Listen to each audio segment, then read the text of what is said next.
Sportscage, where Saskatchewan comes to talk local sports. Brought to you by Sask Lotteries, bringing communities together. Sask Lottery products fund over 12,000 sports, culture, and recreation groups across Saskatchewan.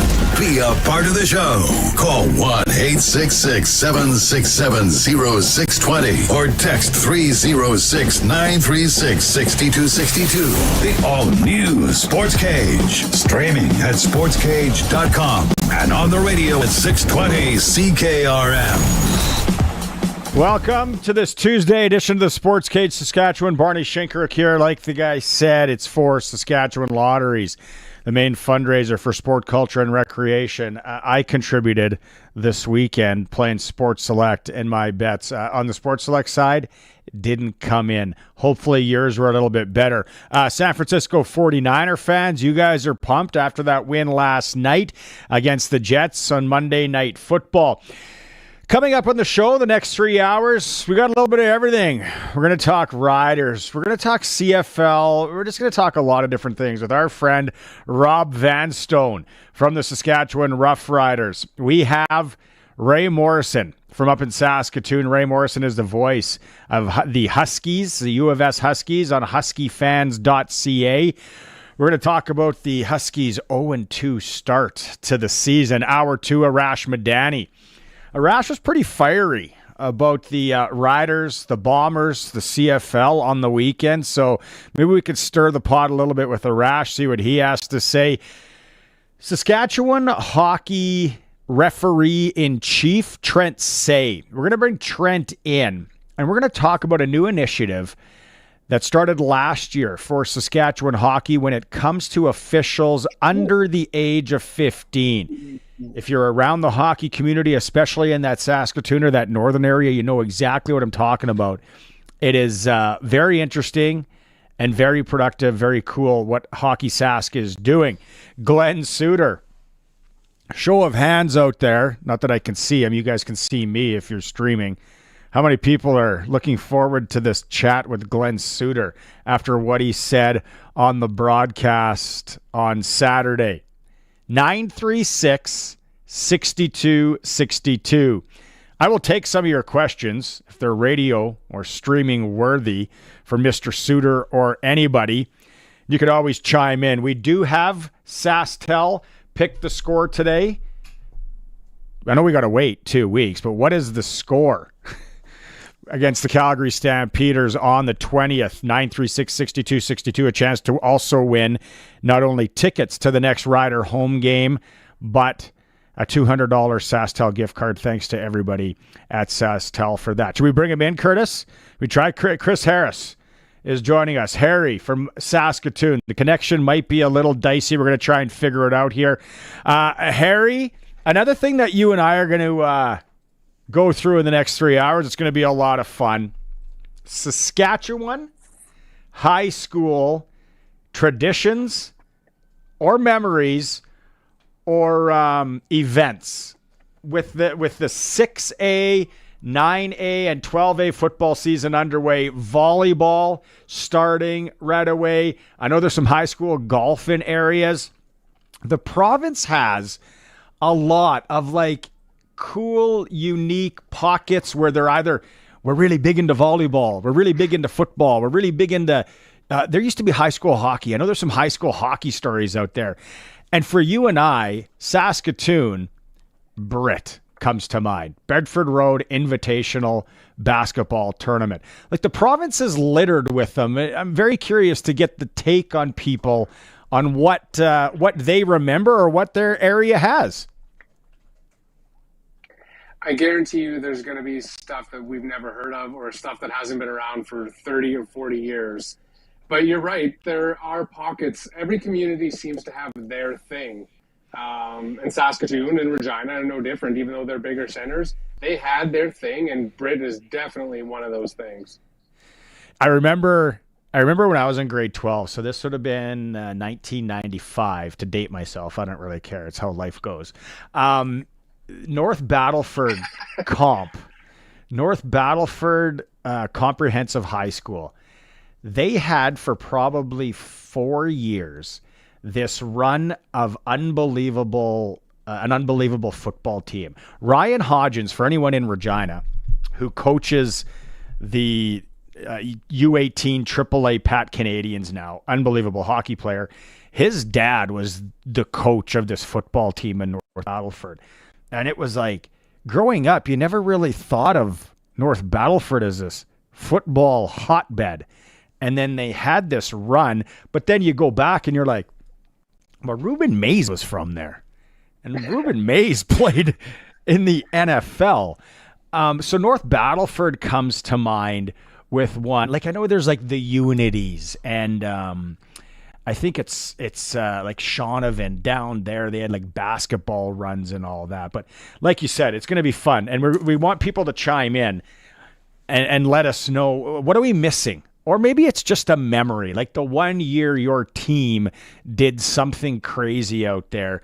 Hopefully we can have some fun with it with people out there. A guy that probably has stacks and stacks of old articles and paper clippings and books on things like this is Rob Vanstone, who's also joining us right now. Rob's with the Saskatchewan Roughriders right now, former longtime writer with the Regina Leader-Post.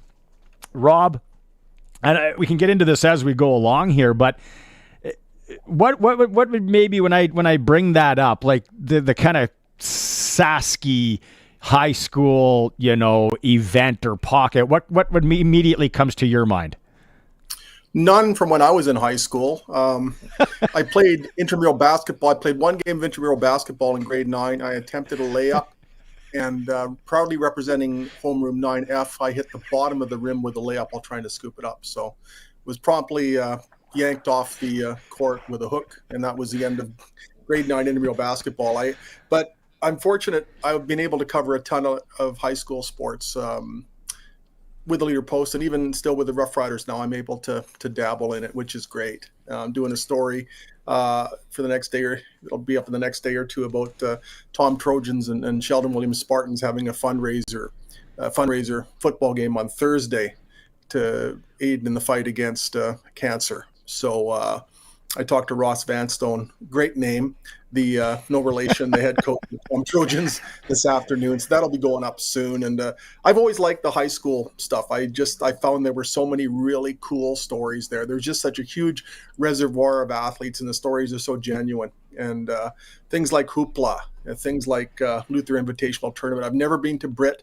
It's still on the bucket list. Covering a huge provincial high school track meet where it's just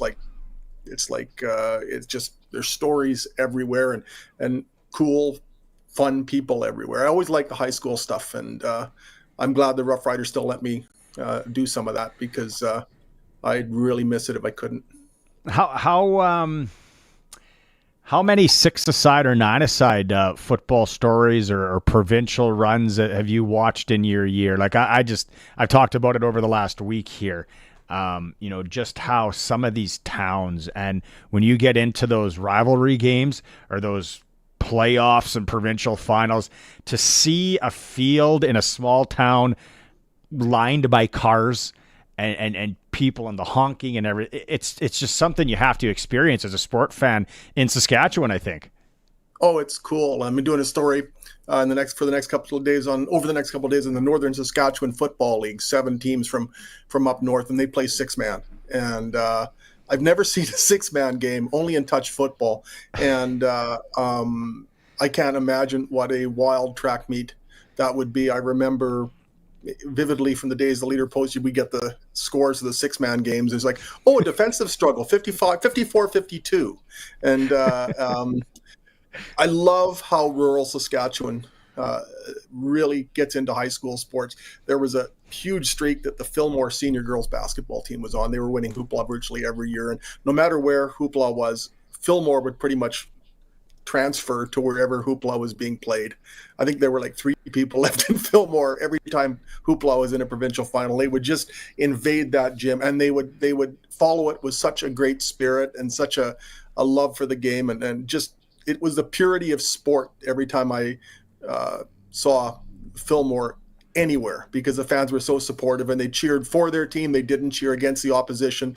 There was no hectoring of the referees. It was perfect. And the small towns, the spirit, you see it at Hoopla every year, the small towns and the way they really bring Hoopla to life. And I think a lot of people can learn from how the smaller communities support their sports.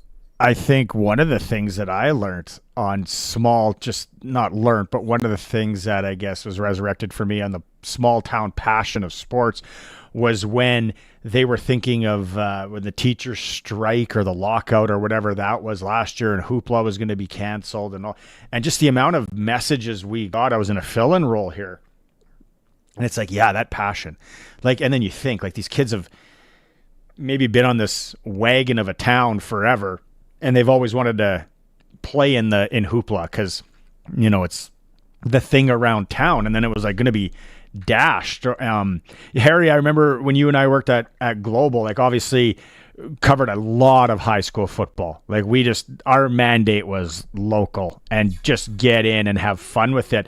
But it was before that I was coming from radio. And even in the Lloydminster area or in the SWAC, like the Shaunavon, Gull Lake, Maple Creek, all those teams, like I was telling you about this 9-man football and just the amount of athletes. And then all of a sudden we're seeing these kids play with the Hilltops or the Huskies. And it's like, yeah, like the athleticism. And then you think like for you and I played a lot of touch football back in the day. You think of like a six-a-side football game. It's wild. It's definitely a whole different animal. And I think the part of the thing, there's two things that you kind of touched on. One is that the attitude towards if it didn't go off. You're also talking about like family legacies. So there's either mothers or fathers that played in this event back when they were in high school. And I think for the kids to miss out on that was a huge thing for some of these communities, or it might even go so far back as grandparents that had played in Hoopla or had been in an appearance. And I think the thing too, going to the athleticism part, is that you always hear like these farm strength, right? These farm kids and these grain-fed farm kids, and you slap some football pads on them and they go out there for their 6-man and 9-man, and it teaches them such a more well-rounded athleticism than if they were just playing one position and that's it. So I think it was a natural breeding ground for Hilltops and Huskies because these kids they come to you already like indoctrinated into what they need to do in order to be a successful football player. Yeah. And they're just so much more advanced compared to the city kids. Like they're just in life in general. Like they've been staying by themselves since they were like 9 years old. Where for us, it's like, I got a babysitter. The city kids we're just softer. Keep the text messages coming. We got a few that are coming in here. I know one, no name here, 2003 through 13, Ituna Kelleher 6-a-side football, 3 provincial silver medals, 4 provincial golds. Wow, that's a 7-year run right there for Ituna Kelleher. Guaranteed when those fellas or ladies, when they get together nowadays, they like to guzzle and relive those memories when they ran roughshod over the province. Rob, let's talk a little CFL. Let's talk a little Riders with you now. It was Brennan McGuire who tweeted this one out yesterday, so shout out to McGuire. No CFL team has ever recovered from a 7-game winless skid to win a Grey Cup in the same season, though the 2011 BC Lions were close. Probably a stat that you had and you know about, but cause for concern for Rider Nation when you see something like that. But I just don't feel that this team is packed up shop. Like there's something there with this team. Well, I think this is a team that's on the precipice every week, and granted, you don't get points for that. But if you look at how competitive this team is and how it plays to the final whistle. Is there a final whistle? Is there a final gun anymore? It plays until the clock says 0. I'm archaic when I say final gun. I think that one's that probably went the way of the minute. We should bring that back. I think we should bring it back because in this day and age, it seems like something that they would let us do is just fire guns at a football game. No, it's I don't even know how games are. I'm usually so consumed with filing my story right at the deadline. I don't even pay attention to what happens at the end of the game anymore. Gatorade every now and then, but I mean, I look at the game in Winnipeg this past weekend, and I mean that's a game that hadn't treated the Rough Riders very well for the previous 4 visits, and when the Riders got down 10-0, you're thinking, is this going to be a repeat of what has happened in previous years? And before you knew it, the Rough Riders were leading the game. Granted, they didn't win it, but that's a really tough place to play. And I think you're seeing progress toward the end of this streak. And it's been a funny season across the league. If you divide it into thirds, I think there have been a lot of teams that have had 1/3 of the season that is almost completely opposite to the next third of the season. So I'm not sure that you can say, because of what's happened in this third of the season, that it's going to signal a trend, because the way the season has gone would suggest that the pendulum would swing. So Edmonton's playing well. Edmonton wasn't playing well at the start of the year. The Riders got out of the gate 5-1-0, 4-0, and they're on this 7-game winless streak now. I think there's more swings to this pendulum. I think this team is right on the verge of breaking out, and it still controls its own destiny. Look at the Montreal Alouettes last year. They were 6-7-0 after 13 games. The Riders are 1 point behind that pace. So is it a cause for concern? You never want to be on a streak like this, but does it mean that this season is completely unsalvageable? I wouldn't suggest that by a mile. Have you can you equate what they've done on the offensive line, this patchwork offensive line, to anything that you've ever seen? No, I've never seen. If a team goes 8 or 9 deep, that's usually a cause for concern. But they've started 12, they've dressed 13, and that doesn't even count Micah Johnson playing a quarter and a half. That doesn't count Miles Brown, another defensive lineman, receiving a cameo along the offensive line. And then you look at it and say, well, they didn't give up a sack last week. I know, and that's with all this going on. The Rough Riders have allowed 24 sacks over 13 games this year. That is 15 below last year at 13 games and 27 below 2 years ago at 13 games. And that's with all these injuries. So not only are they able to find people to play these positions, but they're able to protect the quarterback pretty well. Like Logan Ferland, like I get, some people will think, I've never played offensive line, like even back in high school, but I remember there's more to it than people think. And then you get to the pro level, there's a lot to it. There's double teams. There's, the pulling of guards and all that. How many positions does Logan Ferland play? Is there anywhere else we can put this guy? Well, I think he's in line to be a West Division All-Star at center, guard, and tackle this year. So the only parallel I can draw is Gene Mikowski in 2008. He was typically a tackle, but they ran into all sorts of issues injury-wise. He ended up playing center and guard that year as well. Ended up being the West Division's most outstanding offensive lineman in 2008 and playing. I'm not sure if Gene Mikowski was ever out of position, but they had to move him around quite a bit because of injuries, and finished 12-6. And Gene Mikowski did that at 35 years old. Harry, I don't know if you want to go. Go ahead. Go ahead, Harry. Rob, you kind of touched on it when you said that you feel like this team is ready to break out. I mean, if you look at the margins of defeat in the last handful of games, if Winnipeg doesn't kick that field goal right at the end, it's a 1-2 point game. It's a 1-2 point loss here. This conversation we could be having could be very different if even a couple of those games go the Riders' way. So they have to be looking at it from that way as well, that they're right, like you said, they're right on the precipice of breaking out. And I think that's the feeling they've got to have. Yeah, I mean, at some point, you have to get over that hump. And Trevor Harris said last weekend in Winnipeg, it's time to stop talking about it. It's time to do it. But I think this bye week comes at a very fortuitous time for this team, especially with the injury toll that is in place. Then you look at the way the season unfolds, and the Rough Riders, if they can turn those L's into W's and get those 2 or 3 extra points or that are required in some cases, they're capable of going on a run here. Maybe it's just I talked about the pendulum earlier. In early in the season, the Riders were winning those types of games. You look at the regular season opener at Edmonton, Riders trail by 13 in the fourth quarter. You look at the regular season, the second game in Hamilton, Riders trail by 13 in the third quarter and 10 in the fourth, came back and won those. And their stock in trade early in the season was being able to pull those games out.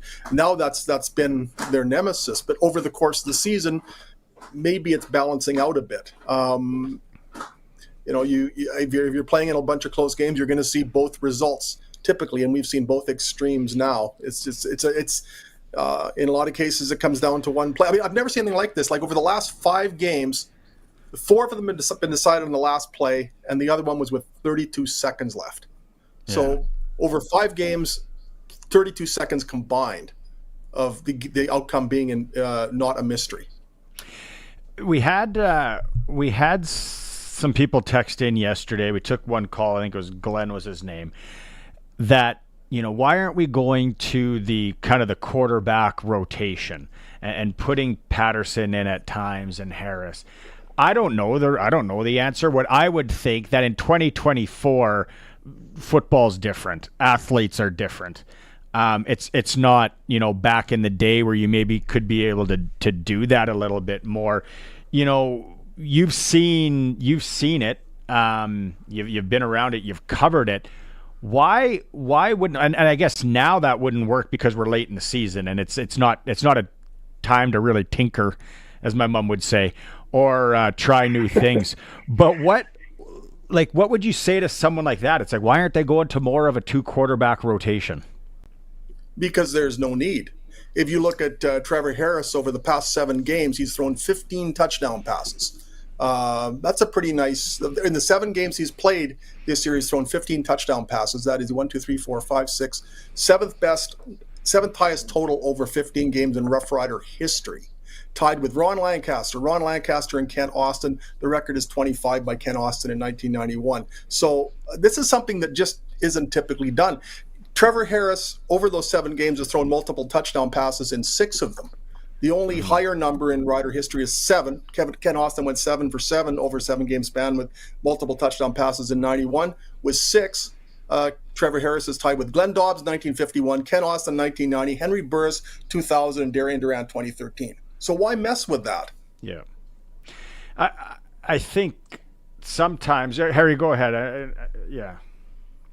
Yeah, just to follow up, I don't understand what the layperson or the fans' vision would be. What's the benefit of going to a 2 quarterback system? Like, both guys lose momentum then because they're not. I don't know. I don't see what the advantage would be. It's one or the other. I think that's a starting position. You're a starting quarterback for a reason. There's a reason why it's always been a starting quarterback. There's a reason why 99% of teams don't do a 2-man system, because why would you take the ball out of that one guy's hands? He's your guy. So I don't see what the advantage would be. Again, this isn't a time for hand-wringing and pacing the floor. If it's not broke, I don't think it's broken. It's just a little in disrepair. Not only that, if you're going to go to a two quarterback system, I think that entails both quarterbacks getting first-team reps in practice the week leading up to that, which probably hinders the preparation of whoever is going to get most of the snaps. That's a good point. That really, would you rather have your quarterback getting 100% or 95% of the first team snaps, or 70? How prepared is your number 1 quarterback, or how prepared is either quarterback going to be if you're diluting the snaps available to them in practice that week? So the remaining schedule, we got the bye, and then we're at the Stamps. We're home to Ottawa, at the Elks, home to the Lions, home to the Stamps. Realistically, Rob, what do you think we have to go and do in those last 5 games? Win the home games. I think in pretty good shape. Edmonton's a wild card here because they've just been surging, but. I'm not sure it's a number necessarily, but it's who do you beat? Beating Edmonton would seem to be crucial. There's 2 games against Calgary. It's very important to win them. BC's at home, but if you're looking at it bottom up, you need to take care of Calgary twice. You need to take care of Edmonton. If you can cool off Edmonton and Calgary keeps struggling, doesn't look like there's going to be a crossover this year. So you should be able to get 3rd place if you win those games. It's been so unpredictable all over the place. You never really know. But I think with the last 2 games at home, that is really beneficial. If it's down to the wire, it's nice to have home field advantage that time of year. There's the Ottawa game, and you're never really sure what to make of an Eastern game this time of year. But the Roughriders need to get on a roll here. So, at 3 as a minimum, I think they're all winnable, especially when you look at the fact that there's 3 at home. Edmonton is still below 500, and Calgary is still below 500, and they're going on the road to play them. So I don't see why they're not all winnable. Edmonton has 5 remaining. They have a home and home with Winnipeg.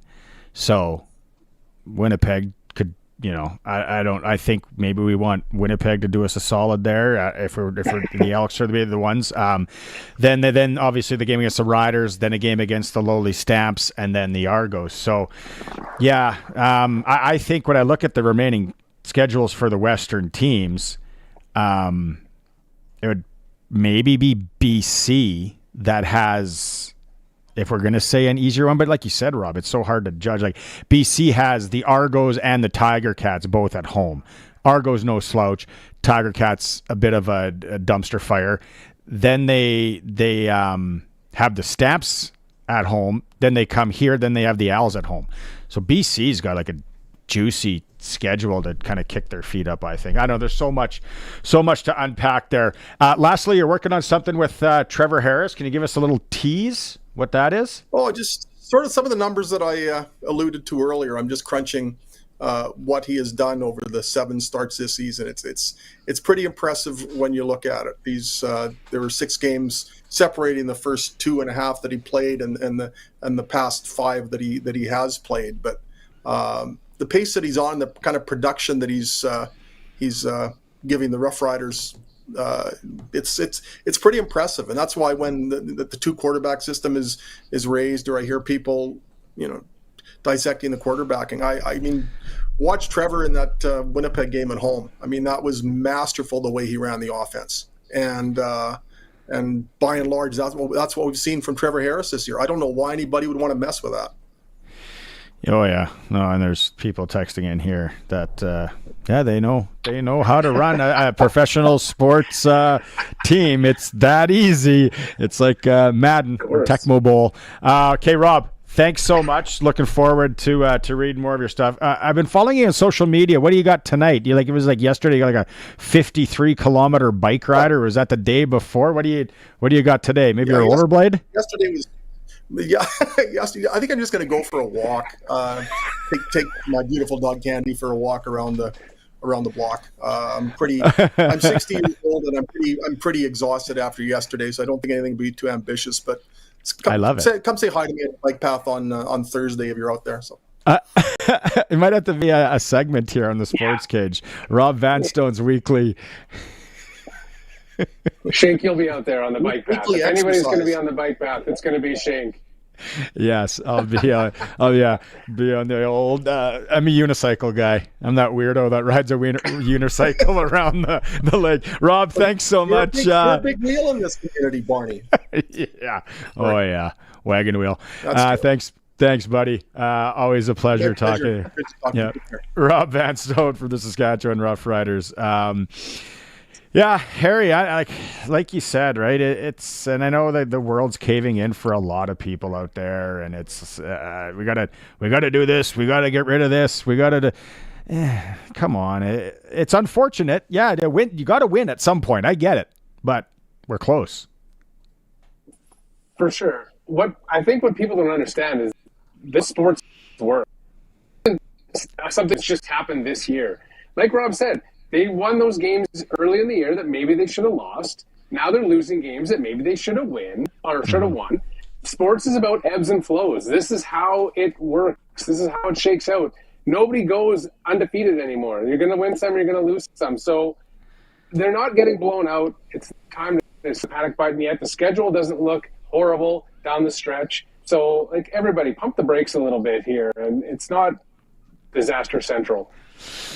It is the all-new Sportscage. If you're watching on the streams on YouTube or on X, there you see us. And if not, you're probably tuning in on the voice of the Saskatchewan Roughriders, 620 CKRM.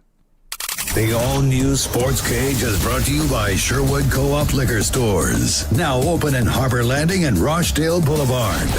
For pizza lovers who are short on time and hungry for a great deal, Little Caesars Pizza is ready when you are. Walk in, grab your hot and ready favorites, and walk out. It's just that easy. Try the classic hot and ready medium pepperoni pizza for only $7.99. You get a delicious quality pizza at a great price. It's available all day, every day for just $7.99 at Little Caesars. And try other hot and ready favorites like their iconic Crazy Bread or Caesar Wings. Little Caesars Pizza, 20 years of hot and ready. The ball is snapped. He scans the field. He's going deep. What a play! Rider fans, make your own great play by going to riders5050.ca. You can now buy tickets for every game, home or away. And don't wait for the last minute. Get in on the amazing early bird prizes. Everything raised is used to support minor football in Saskatchewan. Support a great cause and just maybe score a big win. Get your tickets today at riders5050.ca and go Riders! Sponsored by ISC. The largest selection of pre-owned trucks and SUVs is at Capital GMC. The GM Certified Truck Sale is on right now. Over 170 pre-owned trucks and SUVs, GMC, Chevy, Fords, Rams, Toyotas, gas and diesel, available at the lowest prices. And all GM Certified vehicles come with roadside assistance and a 150-plus point inspection. The massive GM Certified Truck and SUV sale at Capital GMC on the corner of Rochdale and Pasqua in Regina. CapitalGMC.ca. When you shop at Sherwood Co-op, you're contributing to your community while building equity and putting money back in your pocket.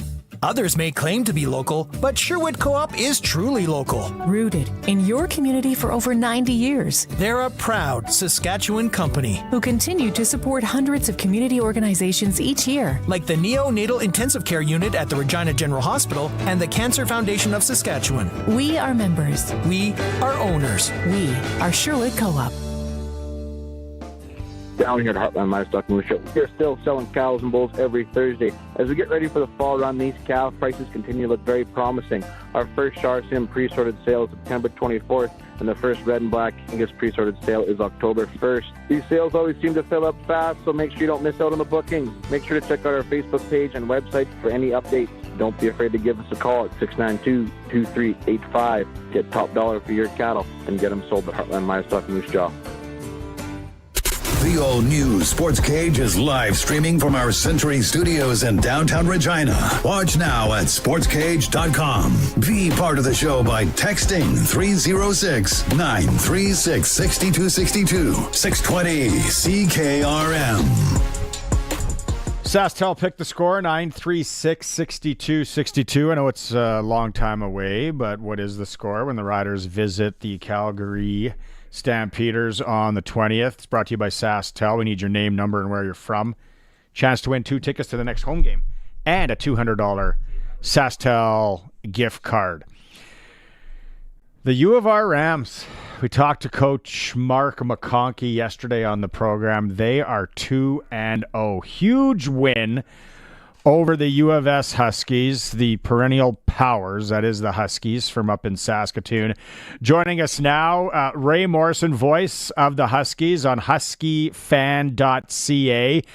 Ray, calling the game on Saturday. I was listening to Brendan McGuire on the CKRM feed, of course. A little bit of back and forth. I don't know how confident I was when the Huskies, 21 unanswered points there. Another back and forth.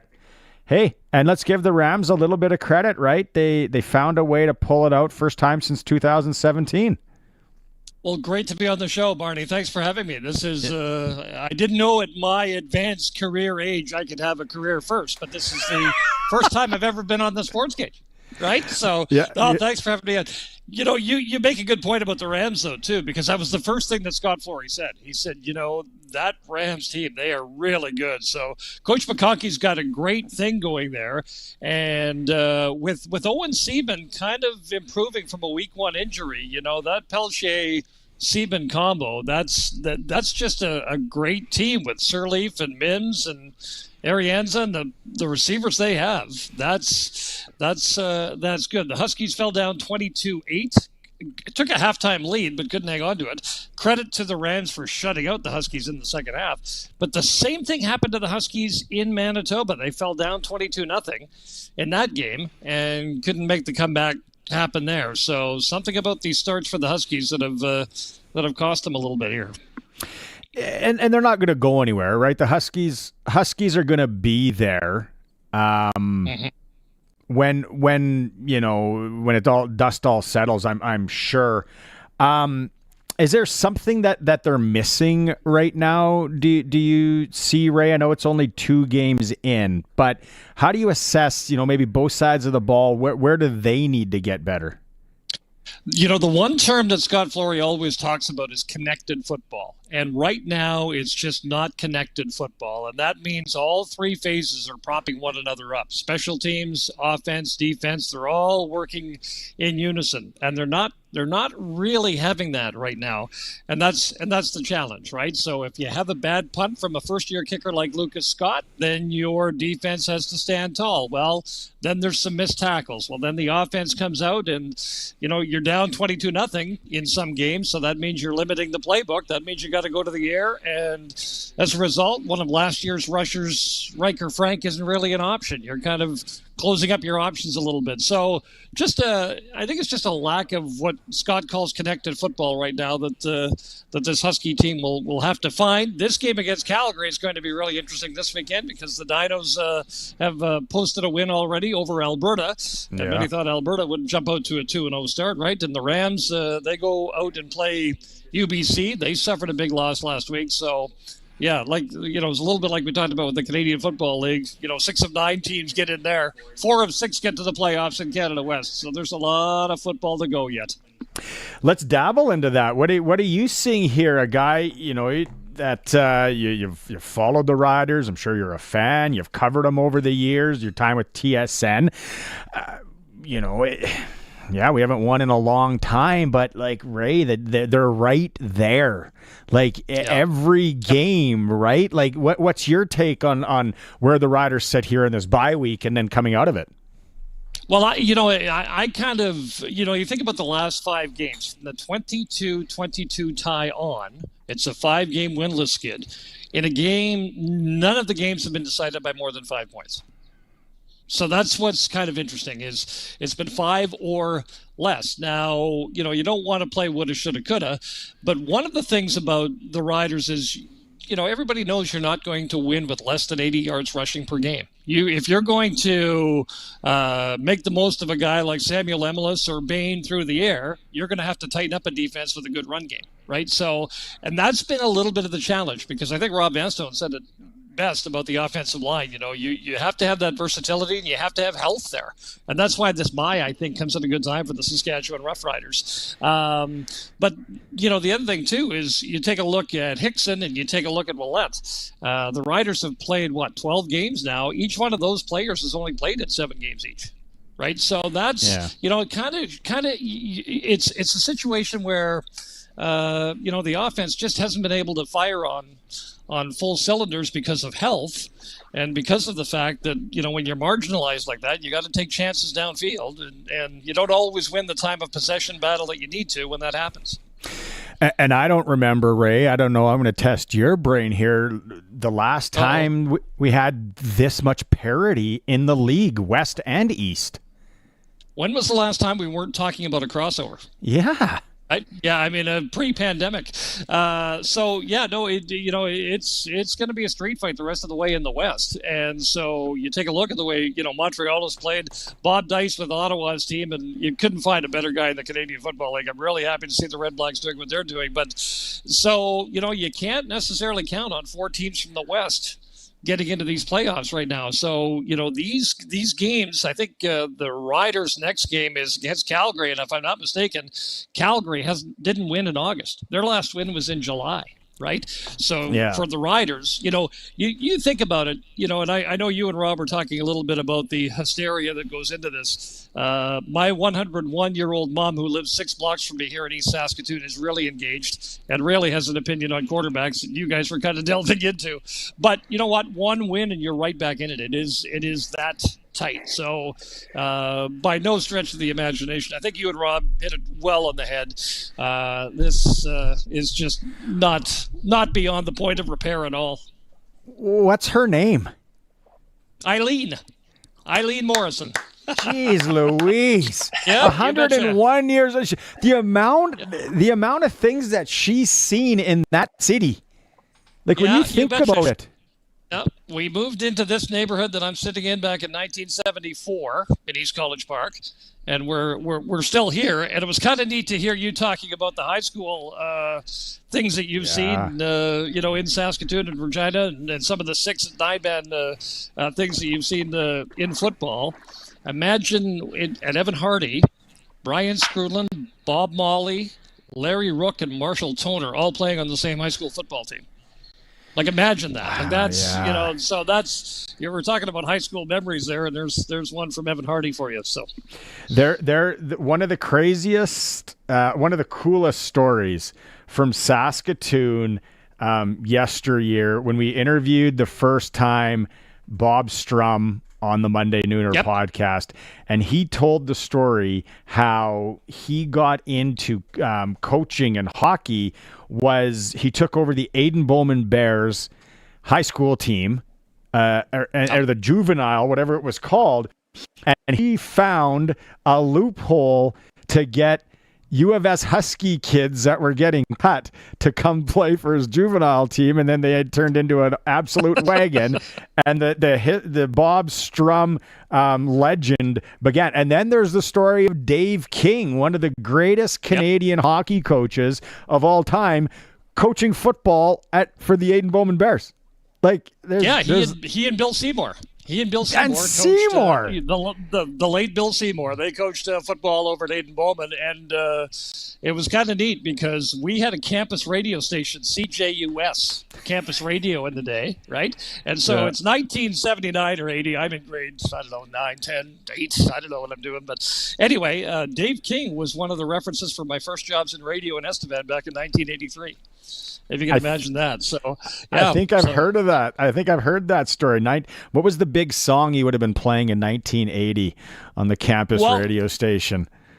Well, we actually, what's interesting, we used to have this group of university students. They were called the Intensely Vigorous College Nine, and it was a brass band, and these guys, they're university students. You know that they were well primed come Saturday night at 7 o'clock. We used to bring them over, hold our microphones out, and they would play the Hockey Night in Canada theme to start our university hockey broadcasts right on the concourse before we started at the old Rutherford Rink. Yeah, no, it's great times for sure. So it's good. Harry's back here. Harry, yes, you and I. How many STVers can we get on this exactly? program? You and I grew up watching Ray on Global Sports, right? Easy now, easy. You betcha. Yep. Yeah, lots of you guys just kind of took the torch and ran with it after I tried to prop it up for a while. That's good. After Bidwell and Onright and those guys, that torch was somewhere in the South Saskatchewan River. So in all seriousness though, Ray, like I think if I had to think of the one Saskatoon high school tradition, football aside, it would have to be Brit. Yeah, there's no question about it. Yeah. There's and I I don't know a lot about the LIT tournament in Regina, but I'm sure it's fantastic. But the neat thing about that Bedford Road school is it's in the inner part of Saskatoon. The neat thing about that Bedford Road tournament is the whole school gets behind it. Whether it's the students that are making the banners for the gym wall or just helping prep for all the students that are coming in, it's all hands on deck. It's just a fantastic thing. Bedford Road alum here. I remember, right? Like that was always one of the best weekends of the year to try and if there was a Mickey that someone could grab, and you had the parking lot, the football field with the mounds of snow in the parking lot, and you just went out there and you maybe had a little Silent Sam with the boys, and then the cut tennis ball that they threw up into the stands, and you had to put your money in it if you wanted a dilly bar. Yeah, because there's no aisles, right? The seats are packed, so they kind of slit in a tennis ball, and if you got change back when you bought a hot dog, you stuck your $5 and then threw it to the guy, and he'd throw you your $3.25 back in the tennis ball, and then somebody, hopefully a good-natured fan, would pass you that hot dog when it was all said and done, but that wasn't always a guarantee. Ray, you probably put a few $2 bills in that tennis ball. Easy. Oh, wow. How about that?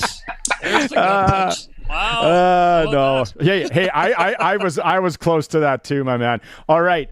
Let's definitely do this again. Where do people find you? Like this Husky fans. I know you're the voice. I love that shirt, by the way. That's a sharp looking shirt. There you go. Yeah. Huskyfan.ca. Yeah, it's from the Jim Pattison Media Group. So actually all of our radio stations, Beach Radio 750, CKBI, and 1050 CJNB, those are the Pattison stations on the Rough Rider Radio Network. So it's kind of cool to hear Dave and Luke every week and your crew kick off those games, Marty. So we have a digital app, and that's where you find all the play-by-play. We are the first private broadcaster to do women's sports. So we do all the women's hockey games, front to back. We do the men's hockey games. So right back to the CJUS days in 1981, Marty. I'm back doing that. And, traveling with Rich Gabrook, former Husky, hitting the road. A lot of fun with him. And my son Matthew, the former Holy Cross Crusader, is my home analyst for football, and it's great. So huskyfan.ca, you bet. Right on, Ray. Let's do this again. Yep, you betcha. We'll see you, Harry. Good seeing you. Right on. Good stuff. Okay, Ray. as well. Barney. Out of trouble, hey? Be nice to your elders. Okay. Ray Morrison, absolute legend from Saskatoon. You probably remember him patrolling the sidelines for TSN at Rider Games. Let's take a quick break here. We're on the Sportscage streams or, as always, on 620 CKRM. Hey, it's Brendan from Windsor Plywood. We're into September, which means summer vacations are in the books. Now it's time to get back to work. We have tons of varieties of exotic woods in stock and ready for your projects. Are you looking to update your kitchen or bathrooms? Check out our cabinet plywood that will fit any style or taste. Don't forget, if you still have some outdoor projects to get cleaned up this fall, we have wood or composite decking, railing, and tons of exterior and interior doors in stock. It's all right here. Come see us today at Windsor Plywood in Regina, just off the Ringer. It's Power Bill Day. This is Tim. Hooray, hooray, it's Power Bill Day. Tim loves getting his monthly power bill because Tim's power bill is teeny. Tim has a residential solar system from Glen Suitor. It powers his home, and excess power is sent back to the grid for credits on his Sask power bill. Give me those savings. Yeah. Get a teeny tiny power bill. Just like me. Woo! Get a quote on a Glen Suitor residential solar system at GlenSuitor.com. Watrous Mainline GM's Harvest Savings are on now. Save up to $15,000 on new 2024 Chevy and GMC half-tons with financing of 0% for 72 months available. Huge selection of on-ground Yukon XLs, and Tahoes. In search of a 1-ton diesel cab and chassis? Watrous Mainline has one ready to go. Watrous Mainline Motors is worth the drive every time, and they're wishing all farmers a safe and bountiful harvest. Watrous Mainline GM, your small-town family-owned dealership since 1962. The all-new Sports Cage continues. You can watch our live stream at sportscage.com and always on the radio. Saskatchewan's voice for local sports, 620 CKRM. This could be one of the best texts that we've got from the to the Capital Ford Lincoln text line. If you're just listening to Ray Morrison there. Colson, did you catch this one? My son-in-law's dad played in the College 9. That's a good story. Eli, how's it going out there? Shout out Eli. I think the Riders need to get better DBs. Ones who can play more man-to-man. We let too many plays convert on second and long. Way too many. Good idea. We're not really a man-to-man team, though. It's kind of a zone defense, and that's why we're leading the league in turnovers. Yes, if you've ever played, it doesn't matter what kind of football, like your kind of defense, you look at like you can play both, but you kind of have an identity, one or the other, and what kind of zones are you going to play, right? Or are you crashing, or are you going base, or are you going more deeper zones? Like, so yeah, we're more of a zone team. I think the DBs have been fantastic. Like, if there was, again, I don't see a lot of changes. Like, obviously the injury thing. If we could maybe find a fountain of youth for some guys and a couple of, well, I'm curious to see too, like some of these new guys that they're bringing in. So yeah, thanks for that. Thanks for the message there, though. This one's long. I'll have to read this one after the break. It's nice when the texters, it's like one sentence, because this one is probably 85 words. There'll be one sentence you'll get on air. Paragraph might take a bit of time. Well, yeah, keep them coming, though. We appreciate the feedback. Russell playing SaskTel, pick the score. Don't forget, 936-6262. What is the score in a couple of weeks, or how many days is that now, when the Riders are in Calgary? Let us know, name, number, and then also a chance to win a $200 SaskTel gift card. If you're watching the stream on YouTube, thank you. Hit the like button there. On X as well, if you're watching the stream. Thank you very much there. We're now into week 2 on this. And as always, we are on the home of the Regina Rams, 620 CKRM. Some people think you should keep your opinion to yourself, but not us. The 620 CKRM Daily Poll is your chance to have your say. From the biggest topic of the day to a lighthearted query, there's always something new. Brought to you by Action Roofing, proudly serving Regina and Saskatchewan for over 40 years. Call the roofing professionals at 306-545-4677. Let us know what you think. Head over to the 620 CKRM Daily Poll at 620ckrm.com. When most people look at windows, they look right through them. When the guys at North Home Windows look at windows, they see a chance to improve the efficiency and comfort of your home. They know old windows are drafty. If your windows are old and drafty, call North Home Windows. They're built in Saskatchewan for Saskatchewan conditions, meaning you'll get the perfect window for your home. And if you call now, you can still book a summer or fall installation. 1-866-362-6525, northhomewindows.ca. In town, at the cabin, or on the farm, only one rural internet provider brings you a whole home solution. Access Rural Internet now offers download and upload speeds up to 350 megs for one low price. Plus, keep entertained with Access Next TV Stream, and keep an eye on your home and property with Access Rural Security, each for just $14.95 a month extra. Get more from your rural internet service. Visit myaccess.ca today. Meet your new favorite shade of green. At Nick Service, we offer the Fendt 500 Vario Series tractor that's tailor-made for your farm. Get better stability, ease of use, and comfort with one tractor. Whether you're feeding, tilling, baling, or hauling, this series is built for your farm. Experience up to 163 horsepower with this multi-purpose tractor. Visit Nick Service in Emerald Park or go to nickservice.com to get a quote on the Fendt 500 Vario Series. The ball is snapped. He scans the field. He's going deep. What a play!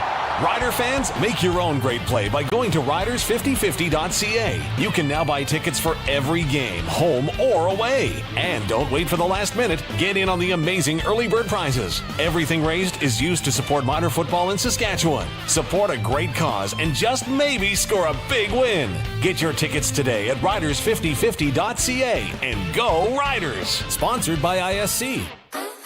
Style. Performance. Upgrade your daily driver to the new 2023 Mercedes-Benz GLB 250. This SUV packs a punch with features that make a normal drive exhilarating. The ultimate in automotive luxury can be yours for $419 bi-weekly. The friendly and knowledgeable staff at Mercedes-Benz Regina will help you find the exact model you want. Take a test drive and feel the difference. Stop by for an award-winning experience at Mercedes-Benz Regina, recipient of the Star Dealer Award. It's 4 o'clock. Good afternoon. It's mostly sunny and it's 21 degrees in Regina. I'm Corey Atkinson from the Harvard Media News Center with 620 CKRM News for Sherwood Co-op Liquor Store, now open in Harbor Landing and on Rochdale Boulevard, and by Mercedes-Benz Regina for those who can. Mercedes-Benz-Regina.ca. Air Canada is preparing for a potential shutdown of most operations next week, as it says contract talks with its pilots union are heading towards gridlock. The airline says a 72-hour strike or lockout notice could be issued as early as Sunday. James Bogus with the Regina Airport Authority talked this morning about the impacts that it could have for travelers at YQR. Like any labor disruption impacting our country, we're always concerned, but we're watching, hopefully, to see a resolution to this issue. Air Canada is a big player for our airport, as they are for many communities in Canada. And if there is a disruption of this scale, it'll be very impactful for our whole country. Bogus said Air Canada is offering options to their customers to the best of their ability. The issue of homelessness in Saskatchewan will be a major part of the upcoming provincial election campaign. NDP leader Carla Beck is proposing some key changes if she is elected to form government this fall. Beck says the Sask Party made a mistake when it stopped allowing social services from paying rent directly to property owners. This has led to missed payments, evictions, and increased homelessness across the province. Beck says the NDP will work with tenants, property owners, and housing organizations to create a Landlord and Tenant Protection Act. She says the NDP will also reverse a Sask Party decision to cut the renovation budget of government-owned social housing. Beck believes that will open up more housing, put downward pressure on rent hikes, and make rent more affordable. A report from Rentals.ca and Urban Nation says asking rents in August were $2,187, up 3.3% from last year. The report found rent increases in smaller Canadian markets like Quebec City and Regina outweighed declines in some of the country's biggest cities like Toronto and Vancouver. While rents were down 6% in Vancouver and 7% in Toronto, 6% last month from a year earlier, they were up 22% in Quebec City and 18% in Regina. And residents of a Cree community in northeastern Saskatchewan have been given the all-clear to return almost a month after a fast-moving wildfire forced them from their homes. In a note to community members, Vice Chief Justin Hallcrow of Peter Ballantyne Cree Nation says the fire risk is now low and essential services are up and running. Buses are being provided to transport community members who had been staying in Saskatoon and Prince Albert. Sandy Bay has a population of about 1,800. Its residents were ordered to leave on August 13th as a fire approached the community. It's 4:03, and that was your 620 CKRM News. Weather is next. What type of vehicle should you use for a fall hayride? I bet you're going to be punny. An automobile? Ugh.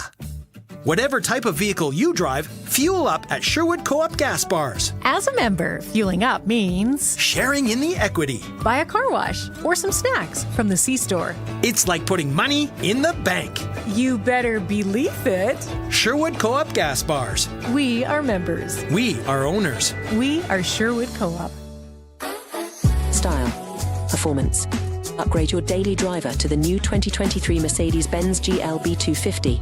This SUV packs a punch with features that make a normal drive exhilarating. The ultimate in automotive luxury can be yours for $419 bi-weekly.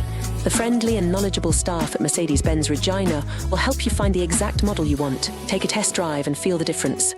Stop by for an award-winning experience at Mercedes-Benz Regina, recipient of the Star Dealer Award. And now it's time for your 620 CKRM Precision Weather Forecast for Linex Regina. Serious protection, killer looks, 1865 McCarra Street, and brought to you by Wolf Industries, your truck repair specialists in Granville, servicing all sizes of trucks, SGI accredited. Partly cloudy tonight and a low of 8. Tomorrow, windy with some sun, and then cloudiness will be more prevalent than sun and a high of 25. On Thursday, partial sunshine and rather warm with a continued brisk breeze blowing and a shower or thunderstorm possible in a few spots with a high of 29. At this hour in Moose Jaw, it's partly cloudy, winds from the northwest at 24 and it's 22 degrees. Regina is mostly sunny, winds are from the northwest at 23, gusting to 35 and it's 21 degrees. Get news and information anytime through the CKRM app or stream online at 620ckrm.com. Whether Smokey's after you or not, when you're on the road in your big rig, you're in a hurry to get to where you're going, and you need a part shop you can trust. Wolf Industries is the premium choice. They're your family-run truck mechanic shop with a full line of parts for big semis, with certified AC technicians for the hot summer. Stop in at their Grenfell location for all the parts and repairs you need. They're SGI accredited for safety inspections and have 24-hour emergency call-out. Wolf Industries, the best for your truck. 10-4. When you want the best for your truck, you want Line-X. Your truck has withstood the harshest elements Saskatchewan has thrown at it. Rocks, gravel, rain, sleet, and snow, and left with no chips, no rust. Line-X protective coating keeps your truck's bed liners, rocker panels, and bumpers looking like brand new. Don't settle for Brand X. Go with Line-X. It's serious protection. Come see why everybody loves taking their truck to Line-X Regina for their rocker panels, bumpers, and more. Line-X. Make your truck complete. 1865 McCarra Street. Broadcasting from Century Studios in downtown Regina, Harvard Media presents the all-new Sports Cage, where Saskatchewan comes to talk local sports. Brought to you by Sask Lotteries, bringing communities together. Sask Lottery products fund over 12,000 sports, culture, and recreation groups across Saskatchewan. Be a part of the show. Call 1-866-767-0620 or text 306-936-6262. The all-new Sports Cage. Streaming at sportscage.com and on the radio at 620 CKRM. Big thanks to everyone out there that's streaming right now and you listening on the radio as well. I know a lot of people are still wrapping up harvest out there. Big shout out. He's texted in before Colson a number of times. Leonard. Here's his text. Nice. It's concise. It's one line. From Leonard. He says from Leonard even. My expectation for the Riders this year was to just make the playoffs. I would give these guys 3 years before doing anything and then do an assessment before getting rid of anybody. Leonard. So Leonard says 3 years. That could be our most logical text of the week, Leonard, not just the day. And it's Tuesday.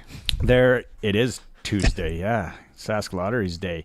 So we'll get to a few more of these in a bit. I thought John the Habs fan had one. It's just to pick the score. John the Habs fan's usually pretty intelligent, isn't he?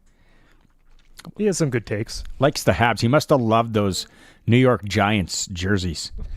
What were they thinking? Those things looked awful. And then the pants, it looked like they were pantless from far away. Those were awful. Let's get into NFL talk with our friend Arash Madani. The all-new Sports Cage and Coast to Coast with Arash Madani is brought to you by Smart Investing Solutions. Be smart with your money. Call Brian Golly at Smart Investing Solutions, 546-2533. All right, Arash and Harry, you're back as well. Arash, didn't it look a little bit weird? It looked like 11 pantless men running around on the field and those New York Giants. And New York Giant fans have enough problems already. Oh, man, do they ever. And as a Vikings fan, cry me a bucket of tears. I wish we could play them 17 weeks a year. What was that, a mix of Montreal Canadiens, Michigan Wolverines, and, vomit? Remember when we're all in the same demographic here? Remember when you went to school and then the one color or the one crayon was skin color? Yes. Back in the day, that's what those pants were. That's the color that they look like. I think, just by the way, I think it's the 100th anniversary of the New York Giants football club, and I think that was the first ever jersey they ever rocked. So I think that's what it all was. I just can't imagine anybody who could think would decide it's a good idea to rock them 100 years later. Harry, you look like you're going to say something. Wasn't colorblindness an epidemic 100 years ago? There we go. Yeah, they clashed. Okay, let's. Where do we want to start? Let's start recency bias here. Let's start with the Monday Nighter. Aaron Rodgers. It was a good watch. Like, the guy played 4 plays last year. San Fran, McCaffrey's out, and we talked about it on the show yesterday. I'm like, gonna hammer the under. I'm like, 42.5. No, I still think it's an over. Colson texted me late when they got it. San Fran looks like San Fran, and Brock Purdy, I think now, I really think he's good at the quarterback position. I wasn't quite sure. It's just in. Brock Purdy's okay. He's got a future in pro football. Well, I'm pretty clueless at times, man. And I was like, maybe it's the system, maybe it's the team, the system quarterback or whatever they say. And then last night, some of those throws that he's dropping in, those deep outs over a zone, almost like corner patterns. I'm like, yeah, this guy's got it. Have you ever seen him up close, Arash? I have. I've been me to the screen away from him, as a matter of fact, at Super Bowl last year. And if he was walking down the street, the last thing in the world you would think Brock Purdy would be is a professional athlete, let alone a franchise quarterback, let alone the lowest paid quarterback in all of football.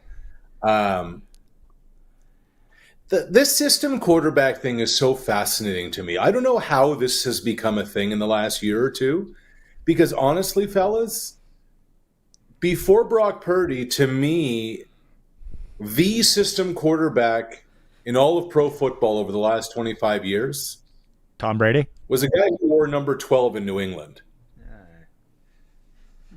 He was a system quarterback. Right, I know. Let's not let the facts get in the way of a good narrative. But like the point is to execute the offense, and the point is to win. And yeah, Tom would make a few spectacular throws and a few spectacular plays, but he kind of just stuck within the confines of what the offense was, and then identified pre-snap if something was happening and checked out of it, which is kind of what Brock Purdy's doing in San Francisco. Can't the argument be made that every team has a system? Arnie's not having it at all. I love it. Every team, you hit him where he lives. That's the problem. Every team plays a system in one roundabout way or another. Oh yeah. And look, here's the thing about San Francisco. They're succeeding because Brock Purdy executes whatever's in front of him, Kyle Shanahan's offense. But more than that, guys, they're succeeding because Brock Purdy is being paid $1 million. Right? So that's how you can go re-up Trent Williams at left tackle for all the money. How Debo's in the mix, and Ayuk's in the mix, and Kittle's in the mix, and Christian McCaffrey's in the mix. It's an embarrassment of riches that they have on the offensive side of the football, because they haven't paid the quarterback yet. And now with the going rate of a starting quarterback, franchise quarterback being $50, $60 million, the 49ers are going to end up feeling like everybody else real soon. So to me, there's not a team in football this year that is in a win-now mode more than San Francisco. Knocked on the door last year, got to the Super Bowl last year. This is the last time they're going to have Mr. Irrelevant on his rookie-level cap hit, rookie-level deal. And that's why you can surround him with everything that they've surrounded him with. Exactly. Like, Dak, let's pivot to Dak Prescott's bag in Dallas, which we talked about a couple weeks ago, Arash, which we thought it was probably going to happen, but maybe it wasn't. Maybe he was going to end up in New England. Ugh. But he gets paid. They have so much money locked up. And how many guys? What, 3? Maybe, let's say. Like, who? How do you build a football team now? Just let's pretend that this is, we're playing Stratomatic football, if you remember that from back in the 80s. And you have so much money, and then it's just not possible to do. You almost, like, who are you going to bring in? The Adult Safe Hockey League of the Dallas Men's Football League? Hey, do you guys want to come play this weekend? Like, we have no money to pay you, but we'll give you some gear. It's crazy how much money they have wrapped up in 3 football players. What'd you call the Dallas Men's Football League? I bet you the GM of the Plano Blazers, who's in charge of getting the local pizza joint to sponsor the team, has a better idea of roster construction and salary cap management than Jerry Jones does. Jerry Jones has fumbled the Dak Prescott situation from the moment he took over as the starting quarterback from Romo, because they let that thing linger before the last contract extension, and it ended up costing Dallas an extra $6 million needlessly per year on the cap. And now if they had taken care of Prescott just last year, it's probably a $10 to $12 million less cap hit. Now, look, billionaires be billionaires. It's your money. I get it. Spend whatever you want to spend. That's fine. But Jerry has said, I'm only going to spend to the cap. I'm not going to restructure deals where I can, siphon money into signing bonuses so the cash on hand is different. He has effectively given Prescott and CeeDee Lamb all the money. And what are they doing? What is happening here? It is destined to fail over and over again because an oil baron who made a ton of money in the oil business a long time ago, God bless him for doing it, still fancies himself a pro football general manager. And like I said, the Irving Bobcats and the Plano Blazers and the Dallas Men's Senior Football League are better run on the roster management side than America's team. Plano's a wagon this year too, FYI. Oh yeah. Yeah. I hope Mullender's listening to this, by the way.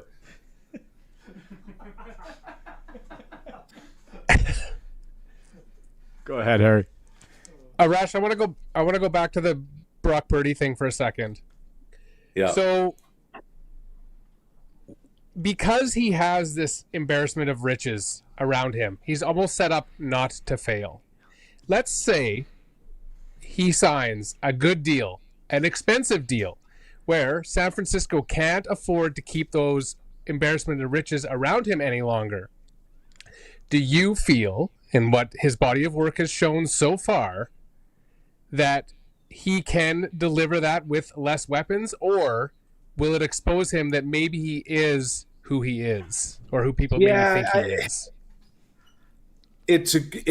I understand the question. Again, it comes down to how you want to build your roster. So to me, this is the last year of Deebo Samuel regardless, which is why they went out and drafted a receiver in the first round. So you've decided, okay, we're going to go with Ayuk, and we're going to go with Kittle, and we're going to go with McCaffrey, and we're going to go with Ricky Purcell, and hopefully after the shooting, everything's going to be fine there. You've said we're not going to do that. But the question becomes on the defensive side of the football, which to me has been their DNA, you can get out of that horrible Javon Hargrave contract at defensive tackle and probably draft there. You've already let Eric Armstead walk. You've locked up Nick Bosa. So what you said is we're going to have a pass rush with Bosa. Fred Warner is our middle linebacker. You're probably not going to completely empty the tank on offense or completely empty the tank on defense. Between getting rid of Deebo, between getting rid of Hargrave, that's probably from a cap standpoint going to be in the 35 million-ish range, which then gives you, you can find $10 million, $15 million of wiggle room for Purdy. So I think it's all in right now for San Francisco, but I don't think they're fully falling off the cliff after this year. And let me give you the comp. The comp is where Detroit is, the team they beat in the NFC Championship last year. Detroit is thin at receiver right now. Yeah, they paid Amon-Ra St. Brown, but they drafted Jamison Williams. And if they wait another 6 weeks, guys, by Halloween, they still have some wiggle room to go in the trade market and get a Devontae Adams because they've hit on draft picks. As long as you hit on your draft picks, your roster construction can work. San Francisco is like hanging by a thread to do it. And it's hard to replace Deebo Samuel with a second-year guy. San Francisco is going to try and do that. That's why this year is so important for the Niners. But it's a great question. Which after week one, maybe Cowboys. Okay, let's go. Dallas Cowboy fans aside. Which fan base is most delusional after a week one win? Ooh, after a week one win. Can't be Bears fans. If you watch that game, you can't be Bears fans. They'd still be scared. Yeah, I don't know how good the Buccaneers are going to be. I would say that the delusion would probably be in Pittsburgh too, especially with Justin Fields starting. And maybe even the Chargers. I'm not quite sold yet on what I get Justin Herbert's there, but I'm just not sure on that whole team. But I will tell you this, guys. You know how in the English Premiership they have relegation when a team, like a couple of teams at the bottom of the table, are so dreadful they go down to Division 2? That should be in society everywhere. Every place of business should have that. It should be in Carolina, and it should be with the New York Football Giants, because those two teams do not belong in the elite level of professional football on this continent. They just don't. I'm sorry. Carolina Panthers versus the Plano Panthers Friday night. Get your tickets now. What if, now hear me out. What if, where are you playing that game? What if, to follow up on Arash's relegation idea, you took your NCAA champion and bumped them up into the league? Your top two teams, your final 2 down, and you have a crossover, and the next year they get to play at the NFL level. Oof. Yeah, the problem with that is you're going to have 20, 21-year-olds going up against grown-ass men. So that's the problem. The problem is, where do they come up from? That becomes the problem in this scenario. Although the Plano Blazers sound good to me. Panthers. Plano Panthers. My bad. Blazers are the Div 2 team. They have a pizza night coming up on Friday. Ravens Chiefs. We didn't talk about this because the last time we talked, it was game night. Yeah. I can't. How do I put this? I say this every year. I can't see anybody sustaining getting hit. Anybody sustaining getting hit like that all year. It was week 1, and Lamar Jackson running, getting hit.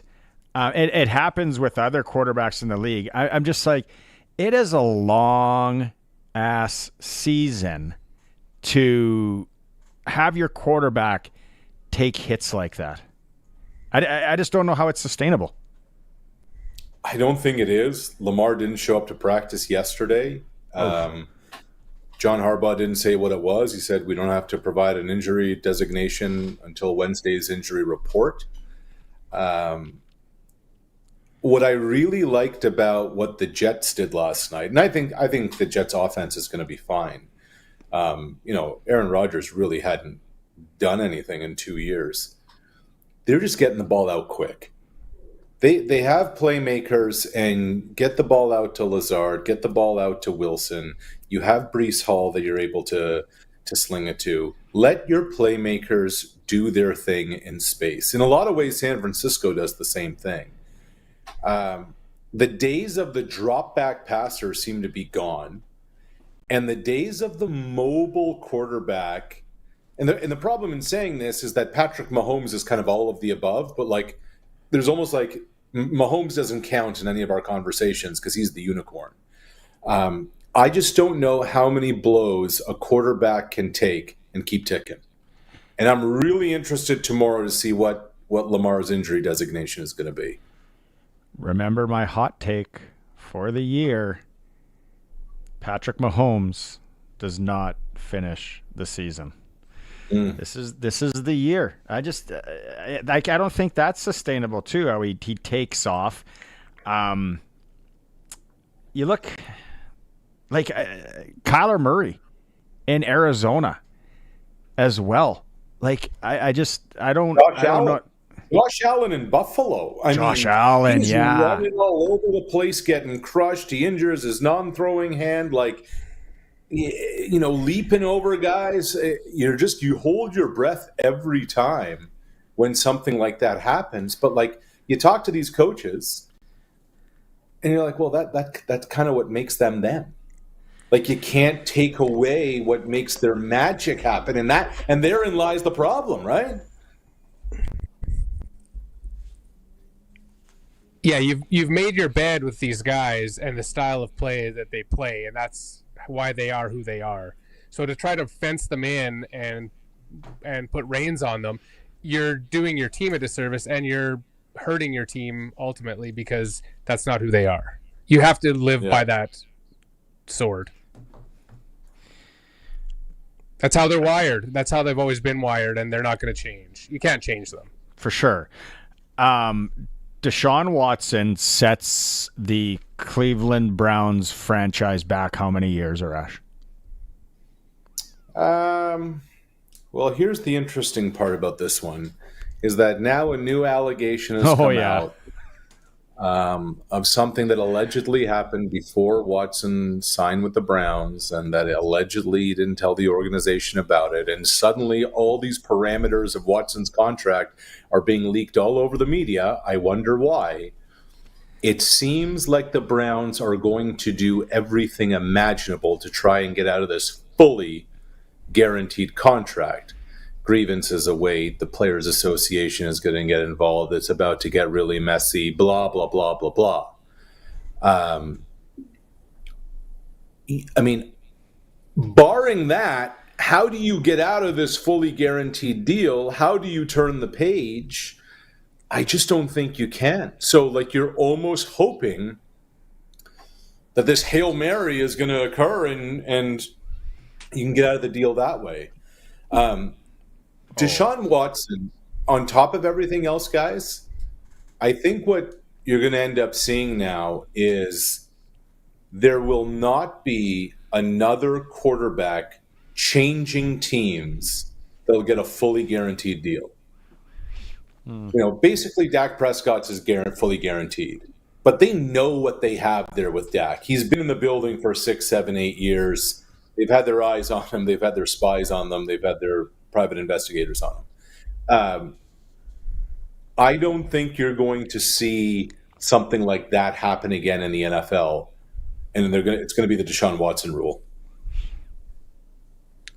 What's so mind-boggling about that situation is why they would be a point of desperation that they would willfully go down a road so fraught with peril to even entertain the notion in the first place.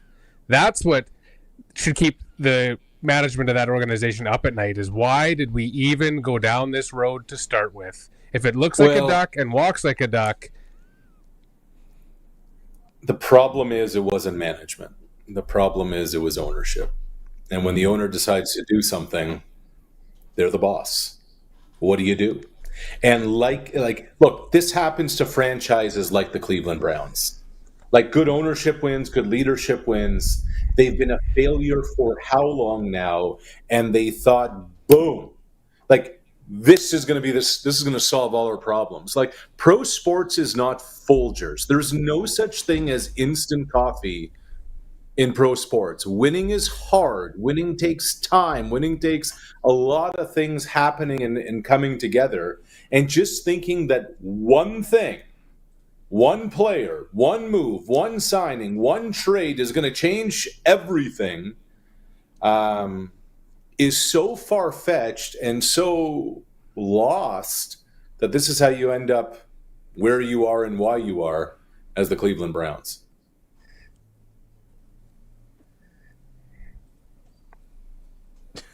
It's mind-boggling that they would even think that could be.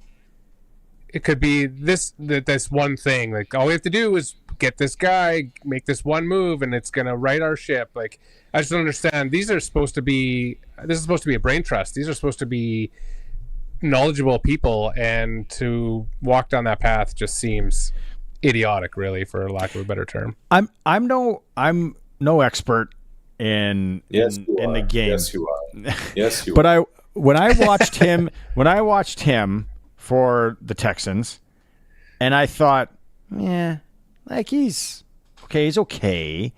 And then this Cleveland thing.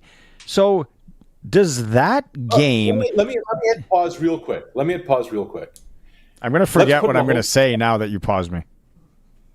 Let's put Mahomes aside.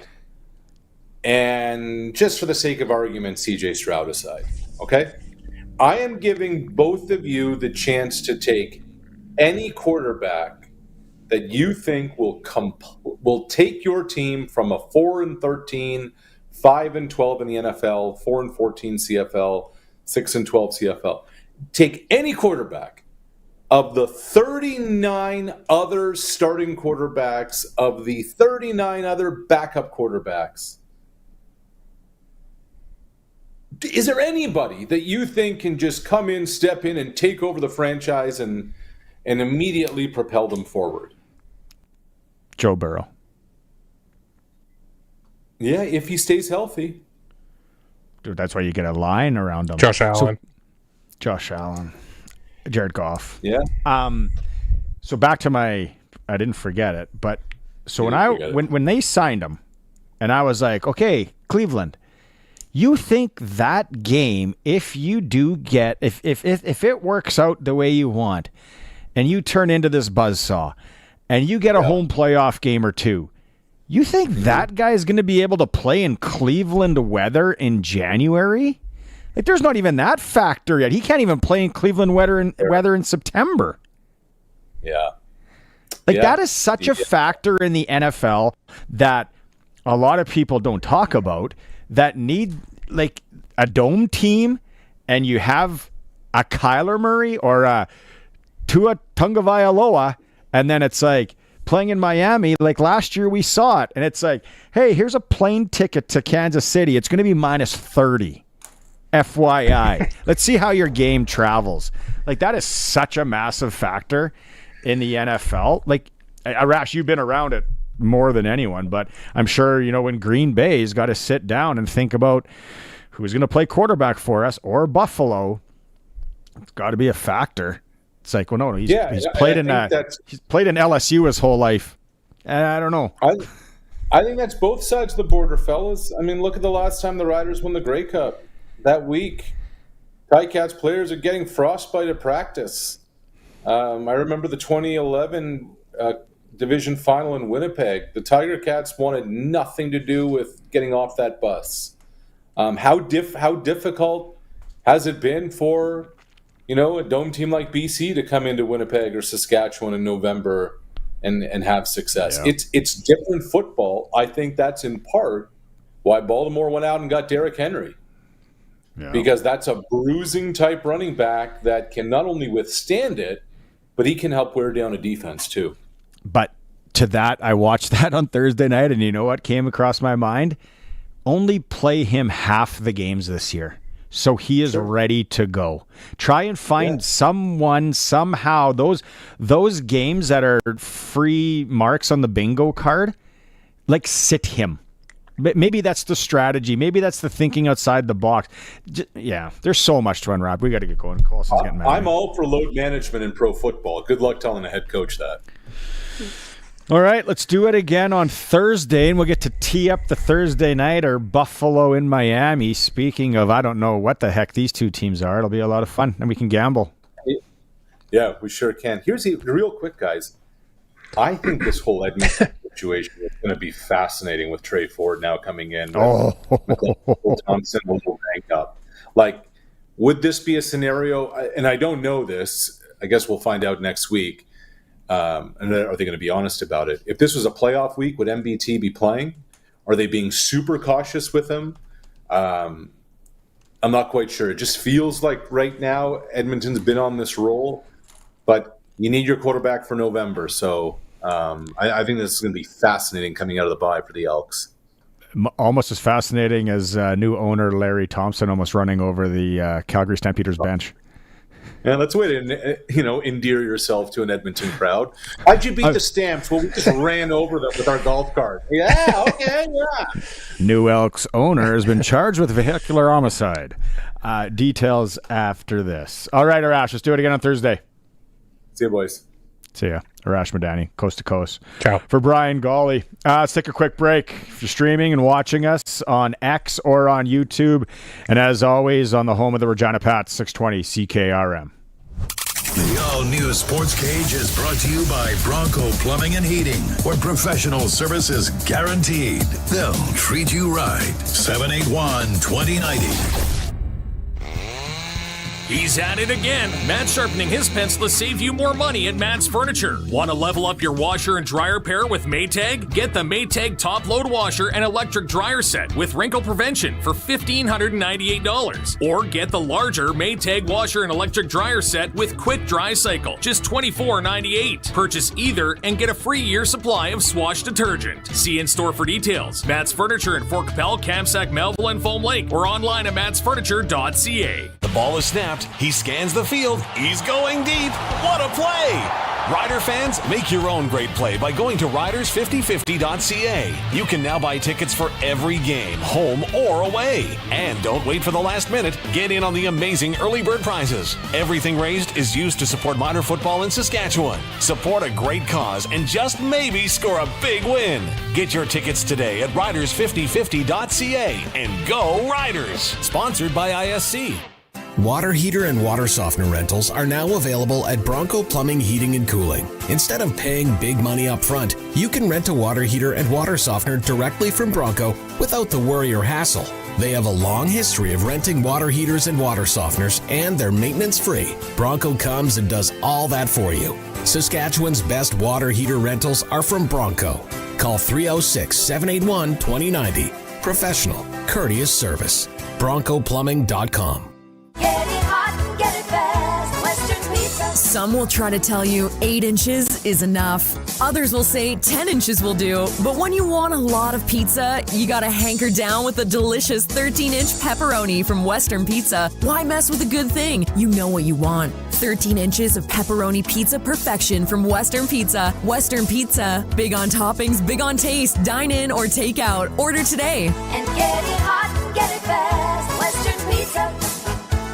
Hey, it's Brendan from Windsor Plywood. We're into September, which means summer vacations are in the books. Now it's time to get back to work. We have tons of varieties of exotic woods in stock and ready for your projects. Are you looking to update your kitchen or bathrooms? Check out our cabinet plywood that will fit any style or taste. Don't forget, if you still have some outdoor projects to get cleaned up this fall, we have wood or composite decking, railing, and tons of exterior and interior doors in stock. It's all right here. Come see us today at Windsor Plywood in Regina, just off the Ringer. Hi folks, Tim from Young's Equipment, your genuine Case IH parts and service dealer. Harvest is moving fast, so let's plan for next year. There has never been a more critical time to have your equipment ready. Book winter inspections on Case IH combines, tractors, and sprayers. Take advantage of our reduced inspection pricing, 10% off all genuine Case IH parts installed with the inspection. Special trucking rates and Young's loyalty program. Slots are filling fast. Contact Young's Equipment to avoid disappointment. Check youngs.ca today. Conditions apply. Welcome back to the all-new Sports Cage. Get social with us. Follow us on X at Sports Cage. Watch our video stream at sportscage.com and always on the radio at 620 CKRM. Welcome back. Sports Cage, Barty Shinkra, Chris Harris with you. Colson and Curtis got everything on the production side. Still taking your text. Pick the score. Really buzzing. 936-6262. Did you see this picture, Colson? Someone's harvest went northwest of Snipe Lake. I have no idea where Snipe Lake is. Oh, unfortunate there. Combine started on fire. Yeah, that really sucks. Yeah, we were talking about it earlier when we had Rob Vanstone on, then Ray Morrison. Harry and I were talking about just good Sasky high school events, memories, or traditions. A lot of text coming in about football. Here's a story. There's a story in Regina, and it would have been in the late 90s. It was Ben Grabinski that started this high school hockey team, I think out of Riffle. And the people out there that are listening, and you correct me if I'm wrong. So the thing was, though, these kids couldn't play, like, I think it was AA midget or AAA midget or whatever. They had to, like, basically quit and come play on this high school hockey team, and he was going to take them to Alaska for a tournament. So sure enough, he got enough of these kids to do it, and they were, like, really good. And you know who was on that team? Chris Kunitz. Yeah. High school hockey. Wow. But how hard would that be? Now that I got like a 13-year-old little buzzsaw that's going into Bantam, to say, hey, Here's an idea. We want you to walk away from Regina Minor hockey and everything that comes with it and all the fun and everything. I'm going to start this high school hockey team. I'm going to take you guys to a tournament in Alaska. Ballsy. I love it. That is so good. So that was a cool high school story that I wanted to share. This guy might have some high school stories from back in the day. Let's go out on the Western Pizza guest hotline. It's always an awesome night for Western Pizza. We have Western Pizza here today. There's leftovers for us boys, if you guys haven't noticed that in the lunchroom yet. Generous amount of toppings, all the Greek food you love. Visit your Western Pizza. Check in on the specials. Trent Say from Hockey Saskatchewan. First off, Trent, I know, what is it, a baby boy yesterday you had? Yeah, yesterday. Actually just pulled in the driveway here and got home. So, yeah, we're very excited, but happy to everybody's healthy and happy, and happy to move on to this now. So, is that your first? First one, you betcha. Yeah. Oh, buckle up, buddy. It's an awesome ride. It's a lot of fun.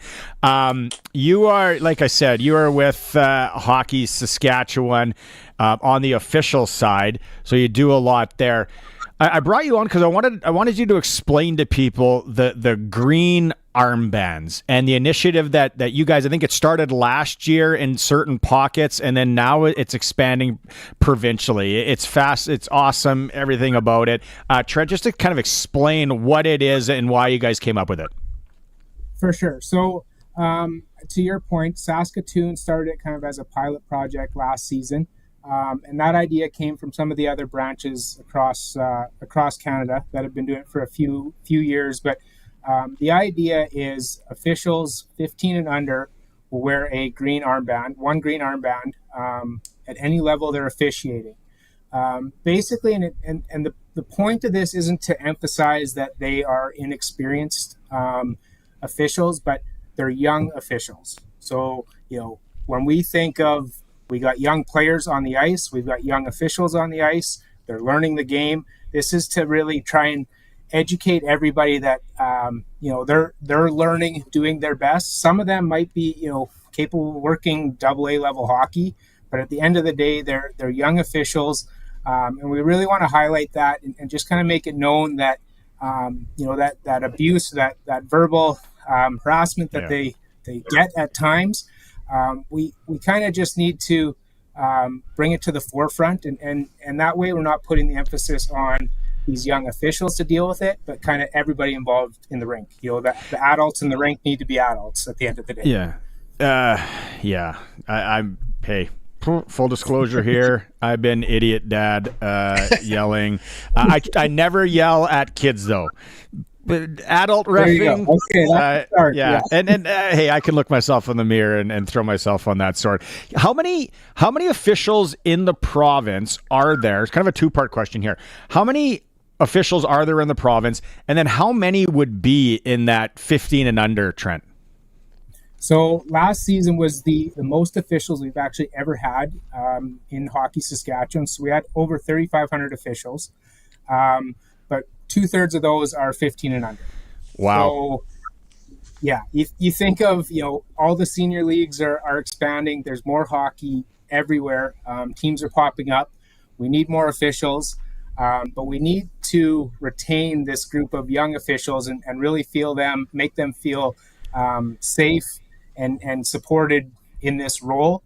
And then when they get, 15, 16, 17, 18, they want to stick around and kind of move up the ranks and be a part of it as well. So, two-part question, Trent, for you. Kind of playing off what you said. First of all, was this a Saskatchewan pilot project, or was this been done any other markets, provinces, countries, anything like that? Yeah, and if so, what were the results there? Sure. There's other branches that have done it out in Eastern Canada. And the feedback has just been really positive that, it's kind of emphasized the education of, that the maltreatment rule and things like that. But the other part is just having the people to support the officials. We do a lot of official coaching where we have, a supervisor or whatever, or somebody even on the ice in a tracksuit supporting the officials.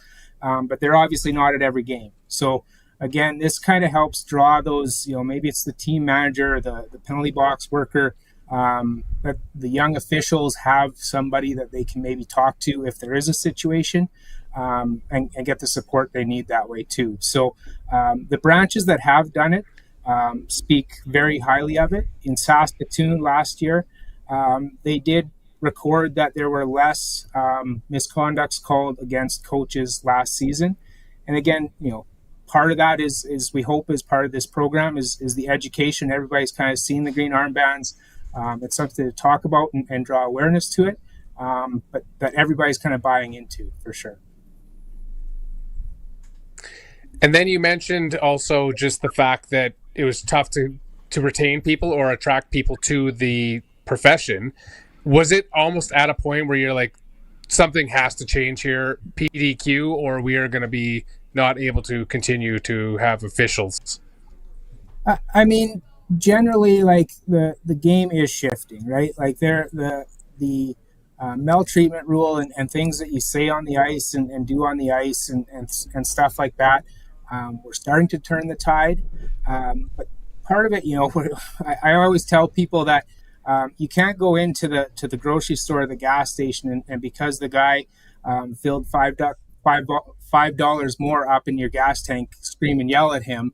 But then at a hockey rink, a young referee misses a call and it's green light. So part of it is we have to just change that culture where everybody feels it's a safe environment to be involved, whether you're an official, a player, a coach, a fan. And again, that I think is part of this for sure. Last one for you. People want to ref. They have a kid that wants to ref, a daughter, a son, a wife. How do they register? Yeah, so all that information is on the Hockey Saskatchewan website under the officials tabs. But basically, based on your age, you either have to go in person and do some online courses and an on-ice session. We try and get you geared up as much as possible. And for the young officials, when they do go to those in-person clinics, they'll receive their green armband that they can wear for up until they turn 16, basically. And then older officials, it's basically all available online. And the great part is you can kind of set the dates you're available, work as much or as little as you can during the season.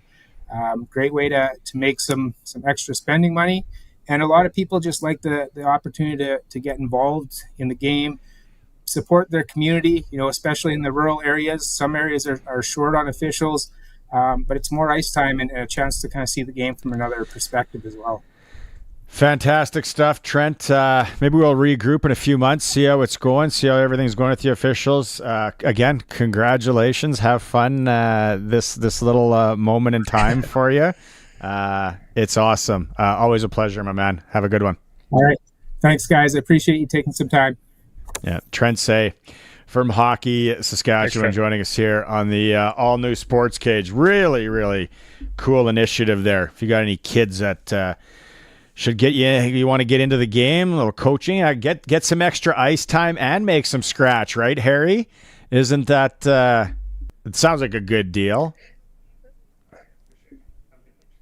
Yeah, absolutely. And it sounds like a really good program too. It's funny because anytime I think of refereeing, I think of that old Bud Light commercial with the NFL ref, and he's got the coach yammering in his ear, and they're like, "How does this guy learn how to focus like that?" And he goes home, and the punchline is his wife does the same thing to him, and he just focuses it out. But I mean, those kids, that's 15 does seem ridiculous to have to deal with that, and it's no different than people that go to sporting events and rant and rave and scream and I bought a ticket and it gives me the right to scream whatever I want at whoever I want. And I feel like parents kind of feel the same way. It's like, I paid my registration fee, I'm here, and I paid my hard-earned money to have my kid play hockey, and if I don't like something, I'm going to yell about it. And I don't think it works that way. And it's nice that hopefully this helps, like you said, changing the culture and just like just take it down a few notches. It's all we're asking. You can still be passionate, but channel it in the appropriate ways. I really love that when Gabrielle plays female hockey, Rebels and all that, the amount of female refs. I feel that there's something there for these young girls, and then they look up and then they see a female official. And I think that's growing. Like Trent said, there's a lot of a lot of refs in the province, and it's great, and to see the age and all that. So yeah, like I said, maybe we'll catch up with him in a bit. One thing I wanted to talk about before we forget, and before we go to break, this is so important. If you want to go to Sportscage, our Twitter feed or our X, you want to go on there. I retweeted it, and Harry, you might know a little bit about this from being up in Saskatoon in the last few days. There's a GoFundMe page for Sean Hayes.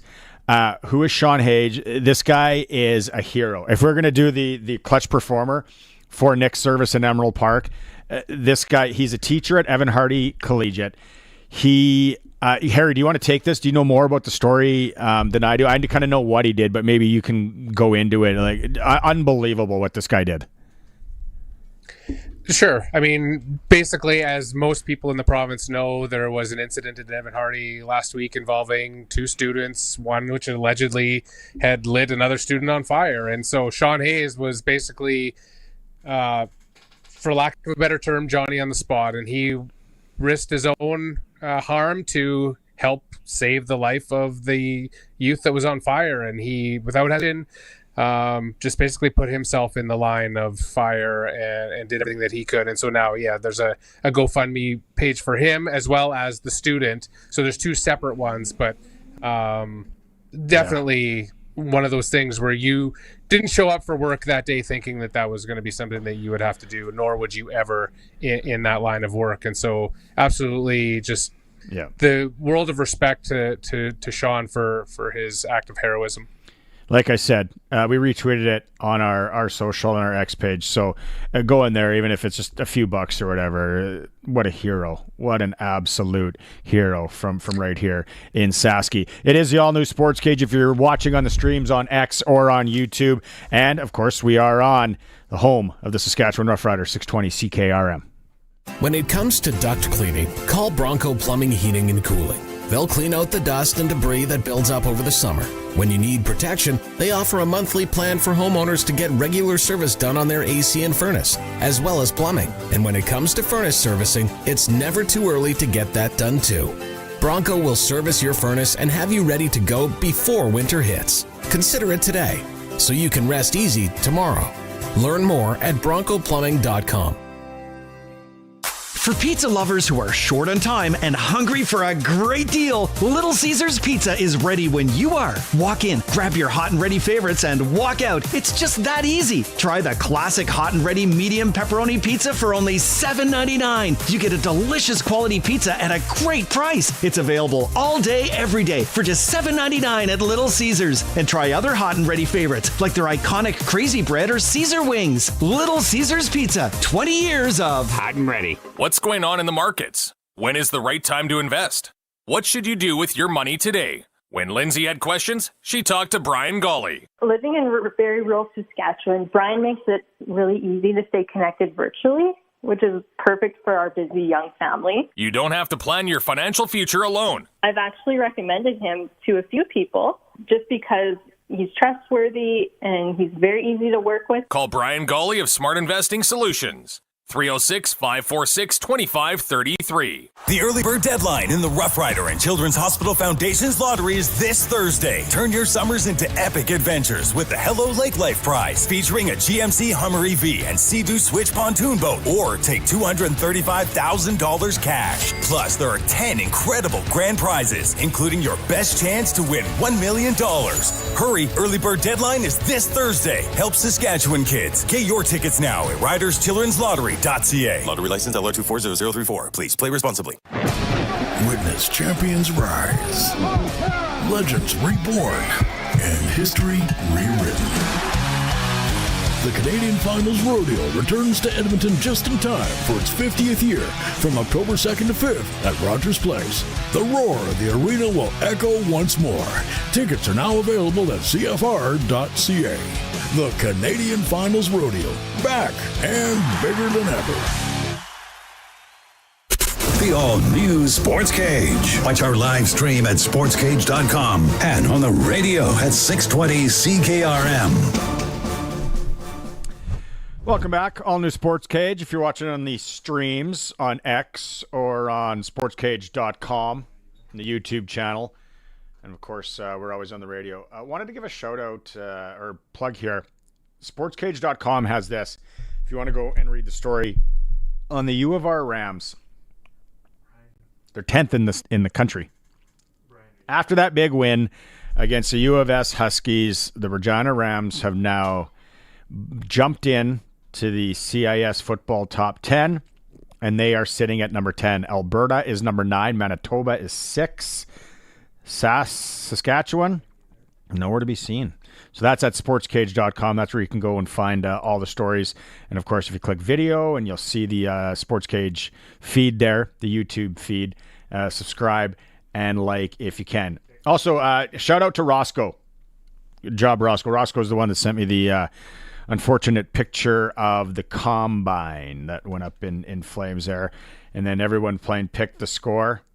Everyone's pretty heavy. Up by Kindersley. That's where Snape Lake, was it? Snipe Lake? Snipe Lake. I thought it was made up. No, up by Kindersley. Okay, it's up by Kindersley. Is Brian on the phone? Brian, you're there? Yep, I'm here. Hey, how's it going out? Like, how about this weather for golfing, Brian, the last few days? Oh, this is fantastic. The temperature's around, when you get into the lower 20s, it's just about perfect. It's not too hot, not too cold, just nice. Did you shift the specials? What was it, Monday you shifted the times? Yes, sir. Yesterday we changed the late twilight. Originally it was at 6, then 5:30. Now it's at 5 o'clock. So if you want to get 9 holes in the evening, come out and walk the golf course. It's only $22 after 5 o'clock.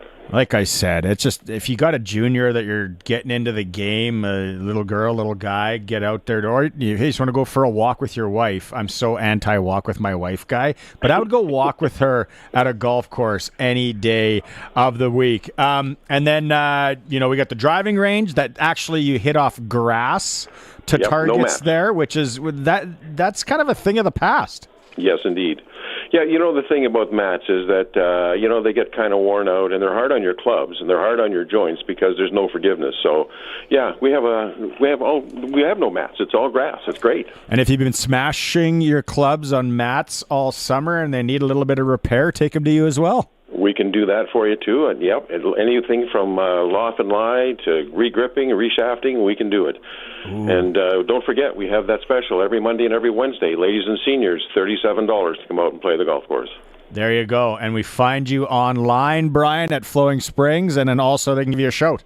Yeah, give us a call at 306-543-5050, and our website is flowingspringsgolf.com. All right, Brian, let's talk to you again on Thursday. You bet. Take care. Brian Raymond, Flowing Springs. It's a heck of a deal to go golfing. These nights right now, well, we got 3, maybe 4 weeks left of golfing season, not to be depressing.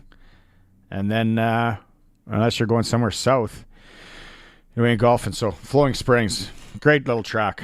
Great track outside of Regina. If you got a corporate event too, go there. Brian makes a real nice steak. It's the all-new Sports Cage. If you are watching on X or on YouTube, thank you very much. And, of course, we are on the home of the Saskatchewan Roughriders, 620 CKRM. We're here with a local grower talking about a game changer. Brett Young's 7204 Liberty Link canola. How's it looking out there? Yeah, it looks good. Really good. We've got some sort of club root problem in that field, but the 7204 is staying clean. We like what we see. And there you have it. Harvest is heating up here, folks, and BY 7204LL, Brett Young's newest Liberty Link canola hybrid, is pulling ahead. Talk to your retailer today. Sask Lotteries has 50 years of winning behind us, and you know what that means? Lots of winning numbers. Numbers like over 1,200 organizations funded and 12,000 plus groups supported. $6 million given away annually in community grants.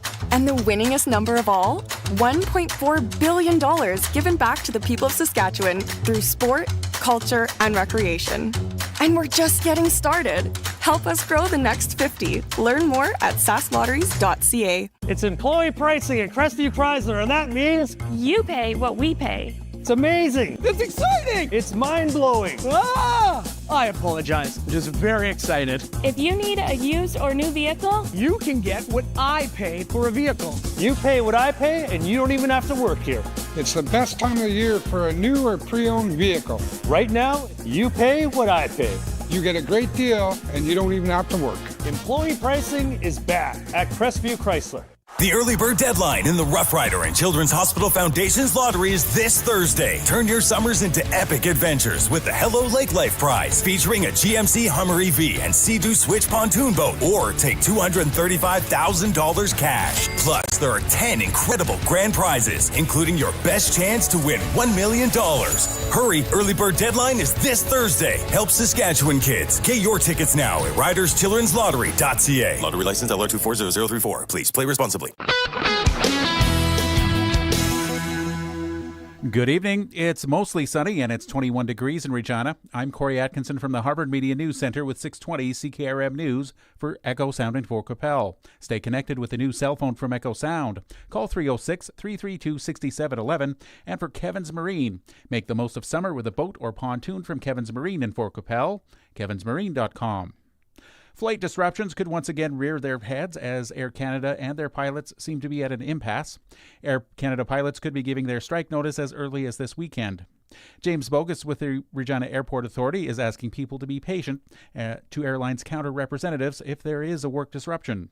It's very frustrating when your flight gets delayed or cancelled, but I can assure you it's not the fault of the local staff at the airport in terms of an agent at Air Canada counter.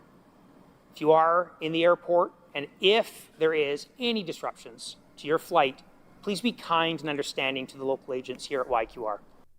Bogus was speaking after a full-scale emergency exercise at the airport happened this morning. The NDP is promising to roll back some initiatives around housing and homelessness out in place by the governing Sask Party. NDP leader Carla Beck says if elected this fall, her government would bring in a Landlord and Tenant Protection Act. We'll protect tenants from excessive and unreasonable rent increases, and will protect landlords by bringing back the option for direct payment for social services clients. The Sask Party ended the practice of social services paying rent for its clients directly to the property owners. Beck says that was a mistake that needs to be fixed. The two railways are playing catch-up following a 4-day labor disruption last month. Mark Hemis is the president of Quorum Corporation, which manages the federal government's grain monitoring program. He says resuming operations at a railway is not as easy as starting your car. There was quite a bit of traffic that would have just come to a standstill where it was. So in the grain industry, where we were most concerned was how many loaded cars are going to be available to terminals to unload, and then how many are held back. And there was a fair bit. He says more vessels are expected to arrive at ports over the next 3 weeks, so a backlog is likely.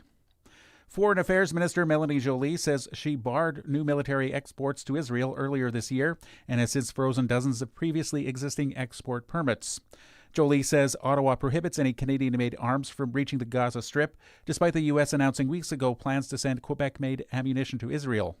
A coalition of civil society groups has called on Ottawa to expand restrictions on military exports on Israel to a total ban, citing concerns Israel is violating international humanitarian law in Gaza. And Kamala Harris and Donald Trump are gearing up to take the stage for tonight's debate in Philadelphia, where they'll fight to sway 2024 election voters on the biggest stage in U.S. politics. The event is happening at 7 o'clock Saskatchewan time and will offer Americans their most detailed look at a campaign that's dramatically changed since the last debate in June. In rapid fashion, President Joe Biden bowed out of the race after his disastrous performance. Trump survived an assassination attempt, and both sides chose their running mates. It's 5:04, and that was your 620 CKRM News. Weather is next. Summer's here, and if you want to have the best one yet, you'll need a boat from Kevin's Marine in Fort Qu'Appelle. Right now, they are putting folks on the water with the lowest prices of the year, including manufacturer's rebates, dealer discounts, and low payment financing on a fantastic selection of Lund and Four Winds boats and pontoons from Crest and Harris.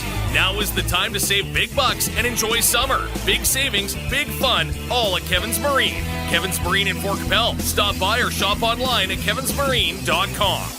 With the success of the recent Apollo space flights, man has been brought another step closer to the moon. Aboard these flights, 3 astronauts, and with them, top-of-the-line smartphones with all the latest features. Houston, we've got no problem at all. We're loving these smartphones that we got at Echo Sound, your SaskTel authorized dealer. Echo Sound, your SaskTel authorized dealer's biggest role isn't in the space program. It's right here on Earth, in Fort Qu'Appelle, or online at echosound.ca. I'm Corey Atkinson with your 620 CKRM Precision Weather, brought to you by Line X Regina. Serious protection, killer looks, 1865 McCarra Street, and for Matt's Furniture. Visit mattsfurniture.ca. Now here's Precision Weather meteorologist Steve Adamson. It was a more refreshing air mass about the area today, with a cool down compared to the recent days of very warm to hot conditions about the region. But overall, the temperature trend is going to stay above normal the duration of the week. Tonight will be partly cloudy, the low temperature near 8. On Wednesday, a brisk breeze blowing. Some sun, but cloudiness will be more prevalent than sunshine, the high near 25. Mainly cloudy Wednesday night with brisk winds gusting to 60. There is going to be the chance for some showers and possible thunderstorms developing, a 50% probability. The low temperature near 15. Thursday, partial sunshine, rather warm, with a continued brisk wind blowing. A shower or thunderstorm possible in a few spots, a 40% chance. The high temperature up to 29. Friday, a mixture of sunshine and cloud cover, the high near 24. And mainly sunny skies about the area on Saturday, the high around 23. With your 620 CKRM weather forecast, I'm Precision Weather Meteorologist Steve Adamson. Across the province at this hour, Saskatoon, Swift Current, and Assiniboia are all 21. Yorkton, Melville 20, Moosomin, Broadview 22, Estevan 25, and Weyburn is 23. At this hour in Moose Jaw, it's partly cloudy. Winds are from the northwest at 18, and it's 22 degrees. Regina is mostly sunny. Winds are from the northwest at 16, gusting to 32, and it's 21 degrees. Get news and information anytime through the CKRM app or stream online at 620ckrm.com. When you want the best for your truck, you want Line X. Your truck has withstood the harshest elements Saskatchewan has thrown at it. Rocks, gravel, rain, sleet, and snow, and left with no chips, no rust. Line X protective coating keeps your truck's bed liners, rocker panels, and bumpers looking like brand new. Don't settle for Brand X. Go with Line X. It's serious protection. Come see why everybody loves taking their truck to Line X Regina for their rocker panels, bumpers, and more. Line X. Make your truck complete. 1865 McCarra Street. He's at it again. Matt's sharpening his pencil to save you more money at Matt's Furniture. Want to level up your washer and dryer pair with Maytag? Get the Maytag top load washer and electric dryer set with wrinkle prevention for $1,598. Or get the larger Maytag washer and electric dryer set with quick dry cycle, just $24.98. Purchase either and get a free year supply of Swash detergent. See in store for details. Matt's Furniture in Fort Qu'Appelle, Kamsack, Melville, and Foam Lake, or online at mattsfurniture.ca. Broadcasting from Century Studios in downtown Regina, Harvard Media presents the all-new Sportscage, where Saskatchewan comes to talk local sports. Brought to you by Sask Lotteries, bringing communities together. Sask Lottery products fund over 12,000 sports, culture, and recreation groups across Saskatchewan. Be a part of the show. Call 1-866-767-0620 or text 306-936-6262. The all-new Sportscage. Streaming at sportscage.com and on the radio at 620 CKRM. Saskatchewan Lotteries is the main fundraiser for over 12,000 sport, culture, and recreation groups. It's Barney Schinker, Chris Harris on this Tuesday. Harry, so we're getting people to chime in and text in 936-6262. They're like, Sasky High School memories or traditions, events. Brit in Saskatoon, which you and I have been to a number of times. So I was shocked back in the day when I found out that Brit wasn't. It was Lit Luther Invitational that came first in Regina. Did you know that? I think I recall hearing about that, and then they brought it back and said, "Hey, we can do this," and then it went wildfire from there. Very similar, which is impressive for them to. Yeah, and it was like back in the day, and it's the Luther Gym in Regina, which it shames me to say that I've lived in this city for 18 years now. I've never been to Lit, so this is the year I am going to Lit, and I'm going to take it. And now they got 2 gyms, really, really fancy, 2 gyms. So I want to go take that in. 936-6262. If there's a high school tradition, if it's football, hockey, volleyball, that we should mention and we should know about here. In the meantime, I know a lot of you have been waiting for this segment. It is that time of the week. News Sportscage with CFL and Saskatchewan Roughrider legend Glen Suitor is brought to you by Quality Tire. With 9 locations across Saskatchewan, visit qualitytire.ca. Coughing. Okay, Glenn, let's just get the elephant that's over there sitting in the corner. Let's get it out. Do you want to retract any comments from the broadcast on Saturday?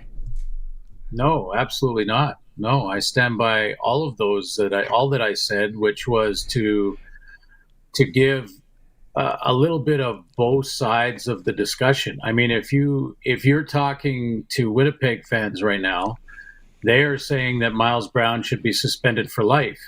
If you're talking to Saskatchewan fans right now, they're saying that it wasn't a penalty, let alone any other supplemental discipline. So, yeah, no, I don't retract anything. My job is to try and explain the rule, try to explain the interpretation of the rule, try to mention, I think a little bit of both sides of what may be going through Miles' mind, what the coaches are trying to handle or deal with, the overall rule and protection of the quarterback, and the emphasis that has been by the league for about 5 years now for sure. I don't retract. Although when I saw social media, there were a lot of people that thought I needed to call Miles Brown and somehow apologize to him or something. I'm not sure why, because I've stated, and I did in the game, that I don't think Miles Brown is a dirty player. I have never thought that or said that, and I don't think he was malicious on this hit. In fact, the hit in the Banjo Bowl had more mitigating circumstances than the other hit on Labor Day. The other hit on Labor Day, I clearly thought that was one he could have avoided. Therefore, the fine was appropriate in my opinion. This one, I think, is even harder. I don't think that this one is cut and dry, attempt to injure, malicious in any way. He was being tackled, but being tackled doesn't allow you to then, for instance, if I'm being held, I can't face mask a player and say, well, I did it because I was being held.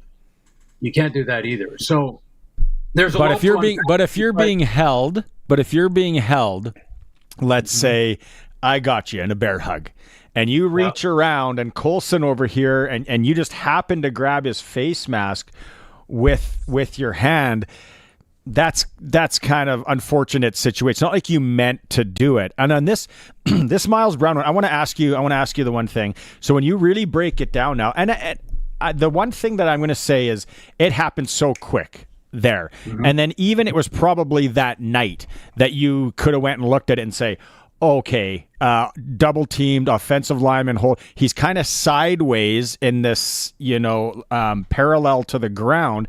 And then he happens to keep going where he's supposed to go. Now, how much do we put it, and I don't want to say put it on him, but Strevler doesn't take any drop there. It's a one-step drop to try and hit that post pattern on man coverage, and Strevler's in that mosh pit. Like, that's a dangerous place to throw a football from. It is, but the rule doesn't specify short yardage situations, or basically Chris Strevler or any other quarterback has a protection of the pocket. The rules that have been created to protect the quarterback in the pocket are the same for Strevler on a short yardage play if he drops back into the pocket. Whether he's way back in it or in the front of it or in the middle of it, doesn't matter. The rule states that you have different protection in the pocket that you do as a runner. If that tackle was made while Strevler was trying to run away, it's a different discussion. But he was passing in the pocket. Now, again, do I think that the hit was dirty?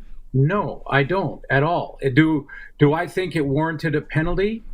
Based on the rule now and the interpretation of that rule now, which is that all the officials have been bombarded with the message from the league that they should err on the side of protecting the quarterbacks. So based on those things, it warranted a penalty flag. I don't think really this one even warrants a supplemental fine, even though it might in this case because of the week before.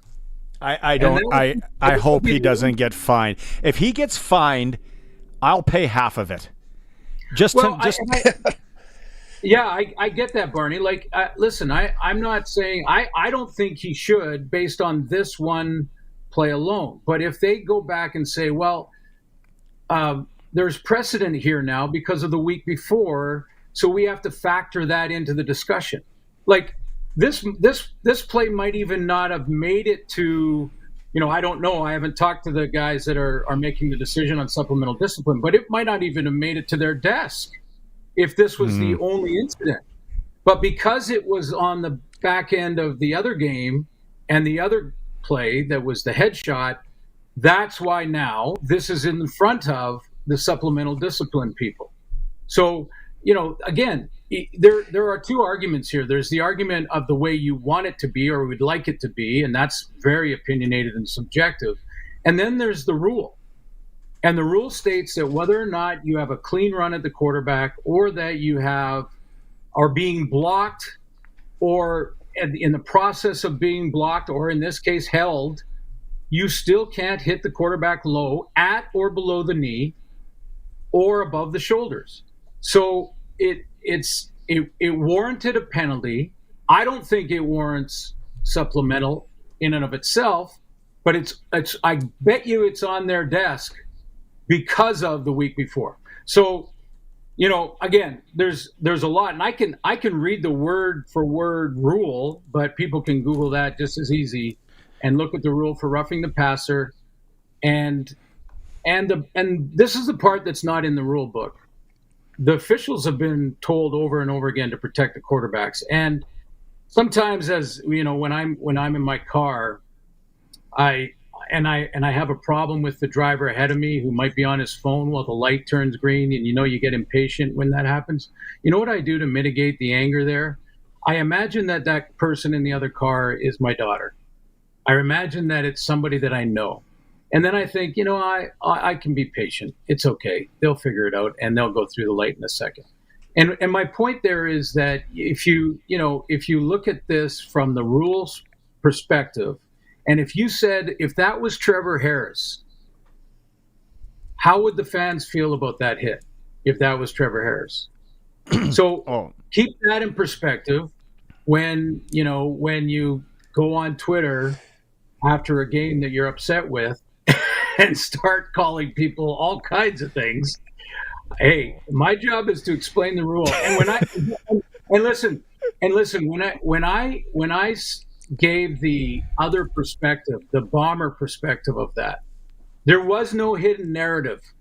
There wasn't me trying to message how I feel about Miles Brown. I think Miles Brown is a great player, and Miles Brown missed a series because of this. He wasn't in the rotation for the rest of that series, which ended in a touchdown. So, Miles Brown is not a dirty player. But when I said on the air that the bomber people are thinking that this isn't a coincidence because it's happened a couple of other times where he's had a questionable hit on a quarterback. That was just their perspective. I was giving bomber's perspective. Sorry. Is this whole thing exacerbated because Strevler came up lame? Are we even having this conversation if it's just a flag and we move on? Yeah, I think it's a great question because I think that's part of why it created. It's more. I guess there's more anger coming out of the Winnipeg camp, and that is countered by the same passion on the other side the Rider camp. But as far as the flag goes, whether the quarterback got hurt or not is irrelevant. I mean, it's bad. We don't want to see anyone get hurt. But my point is that as far as throwing that flag for the official, that has nothing to do with it. If it fits the standard and that hit fit the standard, then it's a penalty. Now, supplemental is a completely different discussion when you fine or suspend somebody after the fact. When it first happened, I thought it was a Charlie horse because he hit him in the thigh. And I was like, oh, Charlie horse. And then whatever the hyperextending of the knee. Brady Oliveira comes out and says, nah, it's not a dirty hit, which I thought was classy on him. Wade Miller hasn't said anything on it either. They ran away. Good work by TSN. Pan to the box. Very nice sport coat he was wearing though. On that day, I'll give him that. And like you said, Miles Brown in all this. He's not a dirty player. I want to say poor guy. He's a professional athlete, but it's just like almost a couple of bad circumstances that he was in, and now he's being labeled. At the end of the day, Glenn, yeah, like people here, I saw it all. People wanted to fight you. There's no doubt. Bare knuckle boxing on Albert Street. Like you were getting it from every angle. I didn't agree with you, but we talked about it right away. We texted back and forth. I didn't call you any names, but hey, you're allowed your opinion and what you think. I'm allowed mine. Sorry, Harry. I know you wanted to ask something. I just don't understand why it's always got to be one way or the other. Can it just be a football play that went wrong? Why does it have to be there's malicious intent or there's no malicious intent? Why can't it just be it's just a freak accident that happened on a football play? It's a fast, violent game. So why does it have to be one or the other? Why can't it just be a freak incident? Yeah, that's kind of what I was alluding to. And when everyone erupts on the field, when Miles Brown, loses his temper and he's got his hands in the air and Streveler is losing his mind. And then, the players around them are pulling each other away and things like that. Then it escalates, and then we have to discuss that. But it's you're bang on. This was basically a football play, but because of the standard of the rule right now, and if you want to change the rule or you want to argue that the standard is too tight, that's a different conversation. That's something that's an off-season thing. But the standard right now, I was trying to explain on the air, is that anything in that area, so at or below the knee. So if he gets hit in the thigh just above the knee, and the officials they have been instructed to protect the quarterbacks on any low hit or any hit above the shoulder pads. We've seen times when a hand has just kind of hit the helmet, complete accident to your point, an accident in the middle of a fast moving game, but it's still a penalty. It's a penalty flag. And that's why, I was laughing at some of the comments that had me with a hidden agenda here, that I was trying to imply something that this is very simple. This was very simple. It was a low hit on a quarterback that's going to be called based on the standard and the rule today, and the flag was warranted, and that was the end of it. It should have been the end of it, and Miles Brown should have just got ready for the next play, to be honest.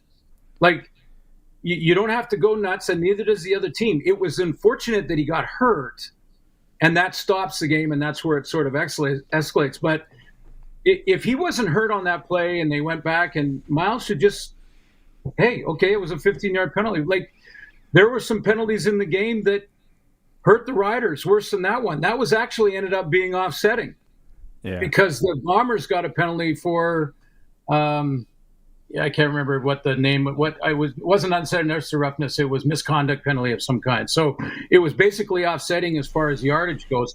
But Coach Mace had to take, he had to take Corey, or had to take Miles, I should say, out of the game to cool everything down for a bit, which was a smart move by him. And that takes a star interior D lineman out of the lineup in one drive. I think we've touched on it. Like, what is this here? 18 minutes on the subject. Are we Sportscage Nation? Are we okay now? I'm reading some of your text messages. I'm not going to mention some of those because it's the same. It's the Twitter people. So hey, Glenn said his piece.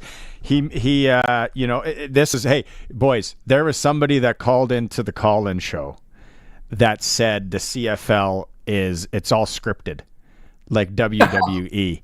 Like that was an adult human being called in and legit thinks that the league is scripted. Yeah. So no, hey, agree to disagree. Whatever. We don't have to get vulgar, and name calling's okay at times, but just there's a line there. There's a line there. Glenn, should we be worried here in Rider Nation though? With 5 games left, we got the Stamps, we got Ottawa, we got the Elks, the Lions, and then the Stamps again.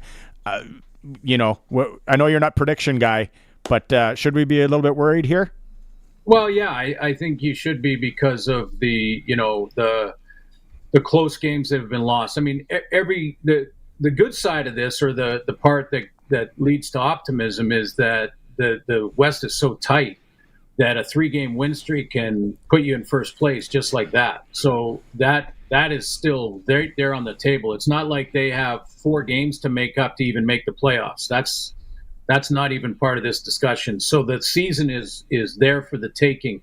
But, let me give you 3 examples of little things that are causing problems for this team that are to me, bigger than this discussion about one play in the game that we could go back and forth on, right? Is these little penalties that maybe go unnoticed and are big ones, because in a 3-point game, for example, there was a kickoff to start the second half. The Riders were supposed to get the ball. They got decent field position on the 30, and there was a penalty on that play. That puts them back inside their 20-yard line, terrible field position. They end up with a field goal on that drive, but if they had better field position, could that have ended up in a major? Jameer Thurman, who's having an all-star year, is a veteran who knows better, gives Brady Oliveira a push in the back when he's out of bounds for no apparent reason. And, that penalty is an issue that is totally controllable. When you get to the... I saw that one. I wrote it down in my notes, and I was like, and the ref threw that flag so emphatically. And I was like, did he just really throw that for that push? I don't even know if that's called Sunday in my 10-11 flag football game, to be honest. Exactly. But, again, as soon as you do something like that as a player, you have now, and believe me, I've been there. I have been there being the bad guy in this, making a dumb decision in a game and costing our team 10 yards or 15 yards, or in my case, a game at one point.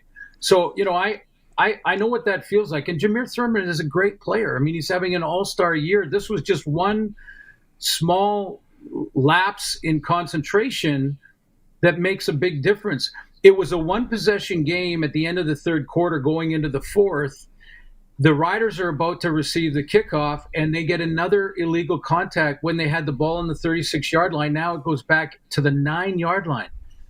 Those penalties, those little lapses in concentration in games that are going down to the final 3 minutes every single weekend, those start to stack, and they take the wind out of you too. Think about the offense getting the ball to start the second half.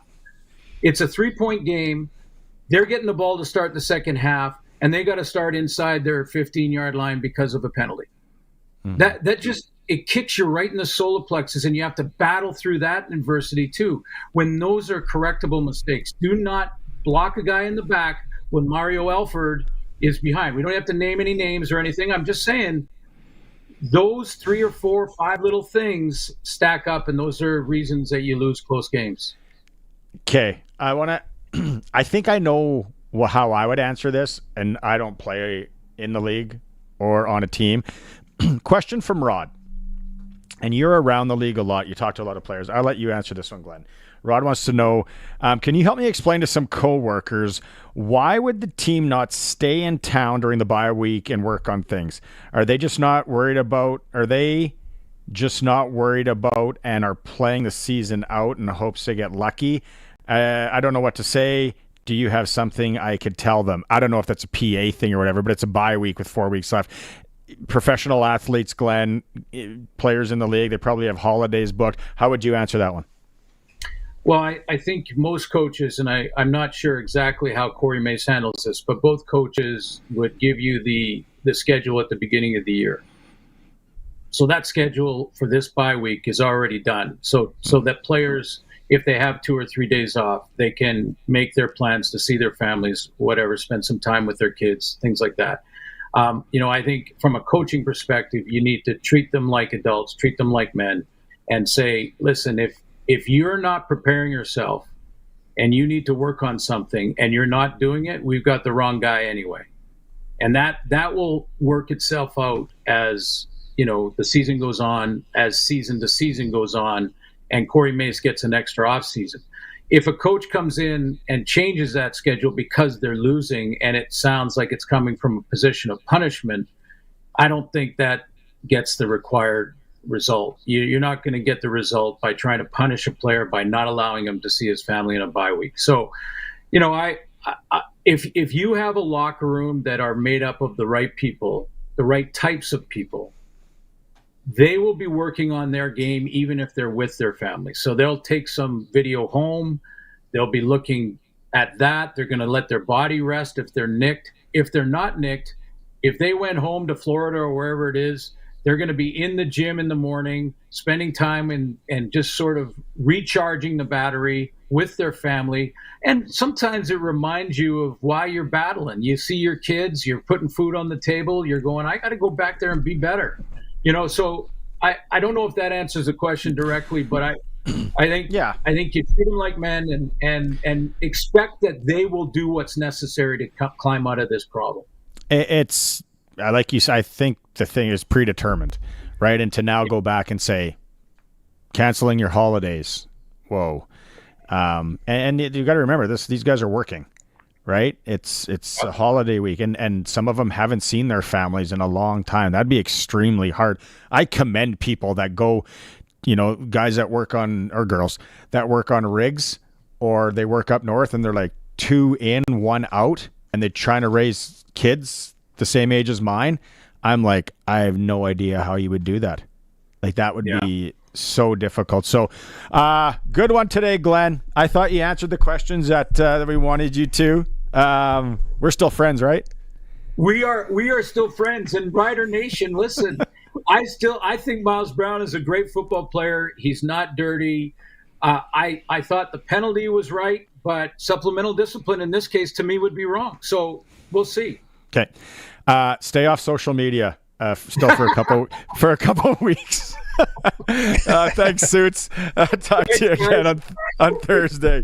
Press coverage with Glen Suitor on 620 CKRM. No, he gave us what we wanted. Let's take a quick break. We're running a little bit late. Harry and I are going to come back. We're going to talk Saski sports. We're going to unwrap this and a whole bunch more. Let's see. You're watching the Sports Cage on X and on YouTube and listening on the home of the Regina Rams, 620 CKRM. The all-new Sports Cage is brought to you by Busy Bee Doors. Busy Bee will repair or replace your residential or commercial garage doors so you don't get stuck in or out. Catch the buzz. Busy Bee Doors, the garage door specialists. The ball is snapped. He scans the field. He's going deep. What a play! Rider fans, make your own great play by going to riders5050.ca. You can now buy tickets for every game, home or away. And don't wait for the last minute. Get in on the amazing early bird prizes. Everything raised is used to support minor football in Saskatchewan. Support a great cause and just maybe score a big win. Get your tickets today at riders5050.ca and go Riders! Sponsored by ISC. For pizza lovers who are short on time and hungry for a great deal, Little Caesars Pizza is ready when you are. Walk in, grab your hot and ready favorites, and walk out. It's just that easy. Try the classic hot and ready medium pepperoni pizza for only $7.99. You get a delicious quality pizza at a great price. It's available all day, every day for just $7.99 at Little Caesars. And try other hot and ready favorites like their iconic Crazy Bread or Caesar Wings. Little Caesars Pizza, 20 years of hot and ready. Hun, I'm starving. What do we have to eat? Avoid the annoyed. Western Pizza. I really don't feel like cooking today. Avoid the annoyed. Western Pizza. I want lasagna. I was thinking Caesar salad and garlic bread. I had my heart set on chicken wings. Avoid the annoyed. Western Pizza. Avoid the annoyed with Western Pizza. Big on toppings, big on taste. Dine in or take out. Order today. Western Pizza. All right, let's get going. It's that time again. Harvest. When it's that time again, the harvest isn't always met with open arms by Mother Nature. This harvest season, see the experts at Farmtronics. From grain and hay moisture testers to grain protein testers and scales, they're your one-stop destination for grain handling products for this year's harvest. They also service baler, combine, and grain cart monitors. Call Farmtronics today, 1-800-667-8001, or stop by 380 Henderson Drive. Howdy, Wood Country Woody here. You know what's dumb? Not knowing if eggs are fruits or vegetables. Know what's smart? Regal aluminum railings on your deck from Wood Country. These babies come with LED lighting options that allow you to change the color and the mood at the touch of a button at the best price around. Regal aluminum railings from Wood Country. Your home is your castle. In McLean, Estevan, and Tisdale. Shop online. wood-country.com. Hospitals of Regina Foundation Home Lottery New Zealand VIP deadline is midnight Friday. What if you could spend 10 days exploring New Zealand's South Island? Or take $20,000. Be in to win the $1.4 million grand prize package built by Ripplinger Homes with $25,000, the Echo Lake Cottage Early Bird, and the convertible and Cali bonus prize. VIP deadline midnight Friday. Buy now at hrfhomelottery.com. License LR24-0046. Welcome back to the all-new Sports Cage. Get social with us. Follow us on X at Sports Cage. Watch our video stream at sportscage.com and always on the radio at 620 CKRM. Harry, I don't know. I'm just reading some of the text messages that are coming in. I won't even say names. Okay, this one. You need to put Suitor back on the hot seat. What more do you want from that conversation? I don't know. He said what he said. Then he came on and there was no rebuttal. He said what he said again. We said it. And then that, I don't know, what more do you want? In life, you can't control someone's narrative or their thoughts. It's like trying to control the way someone votes or their religion. Good luck. It's just how life is. So Glenn thinks that, and we think this, or I think this. You and I always don't agree. What am I missing here with society? No. I don't even think it's something that he's not even trying to change anybody's mind. He's, like he said, he's just trying to tell you what he observes and what he sees. He's not telling you to feel a certain way about it either way. So I'm not sure what people are hoping to have him come out and say, because he's just basically saying Miles Brown isn't a dirty player. It warranted a flag because that's the rule. That's it. Like, he's not saying you shouldn't be mad about it, or he's not saying you should be mad about it. So I don't know. I don't get it either. I would say he did a great job of explaining, because when we had Ryan Pollock on here yesterday, we talked about it with Scott Schultz. Was Streveler's in the mosh pit there. Like, when you're in the mosh pit, bad things are going to happen. But Glenn said it doesn't matter if you take a one-step drop, a three-step drop, a 5, or if you're Randall Cunningham and you go back 7. You get the same protection, which is a little bit weird and crazy in a rule. Hey, but that's the rule. So put him back on the hot seat and ask him what? Like, yeah. I'm not sure. Even it's funny though, because even when that play developed, it did seem a little awkward. Streveler seemed a little uncomfortable. I don't know if there was a botched snap count or what, but it seemed a little rushed. It seemed a little chaotic right from the jump when you watched it live. And then obviously it ends with him being hurt, but it just seemed like he was not ready or he was uncomfortable right from the snap. Get this, Colson's going to jump in here with an update that just came down. So Winnipeg Free Press has given us an update on Chris Streveler's condition. He is out for the season. 3 of the 4 major ligaments in his knee have been torn, so MCL, LCL, I don't know which one specifically, but all the ELs. Yeah, he's got 1 left, which isn't enough for a working knee. So, yeah, that's that. Hey, Winnipeg, whatever. I like your establishments. That sucks. That's unfortunate how that happens. Love him or hate him. If that was us, like, that's a bad deal. For sure. I think his cleat, like you played on field turf, Harry, that turf sometimes does weird things. How it caught, how his knee with the hit from the hip, and Miles Brown isn't a small dude. This just in. Yeah, that's unfortunate. So now does it translate into a fine? I hope not. So like you said, it just happens. Yeah, you can't fine every person for every accident that happens. Sometimes it's just bad luck.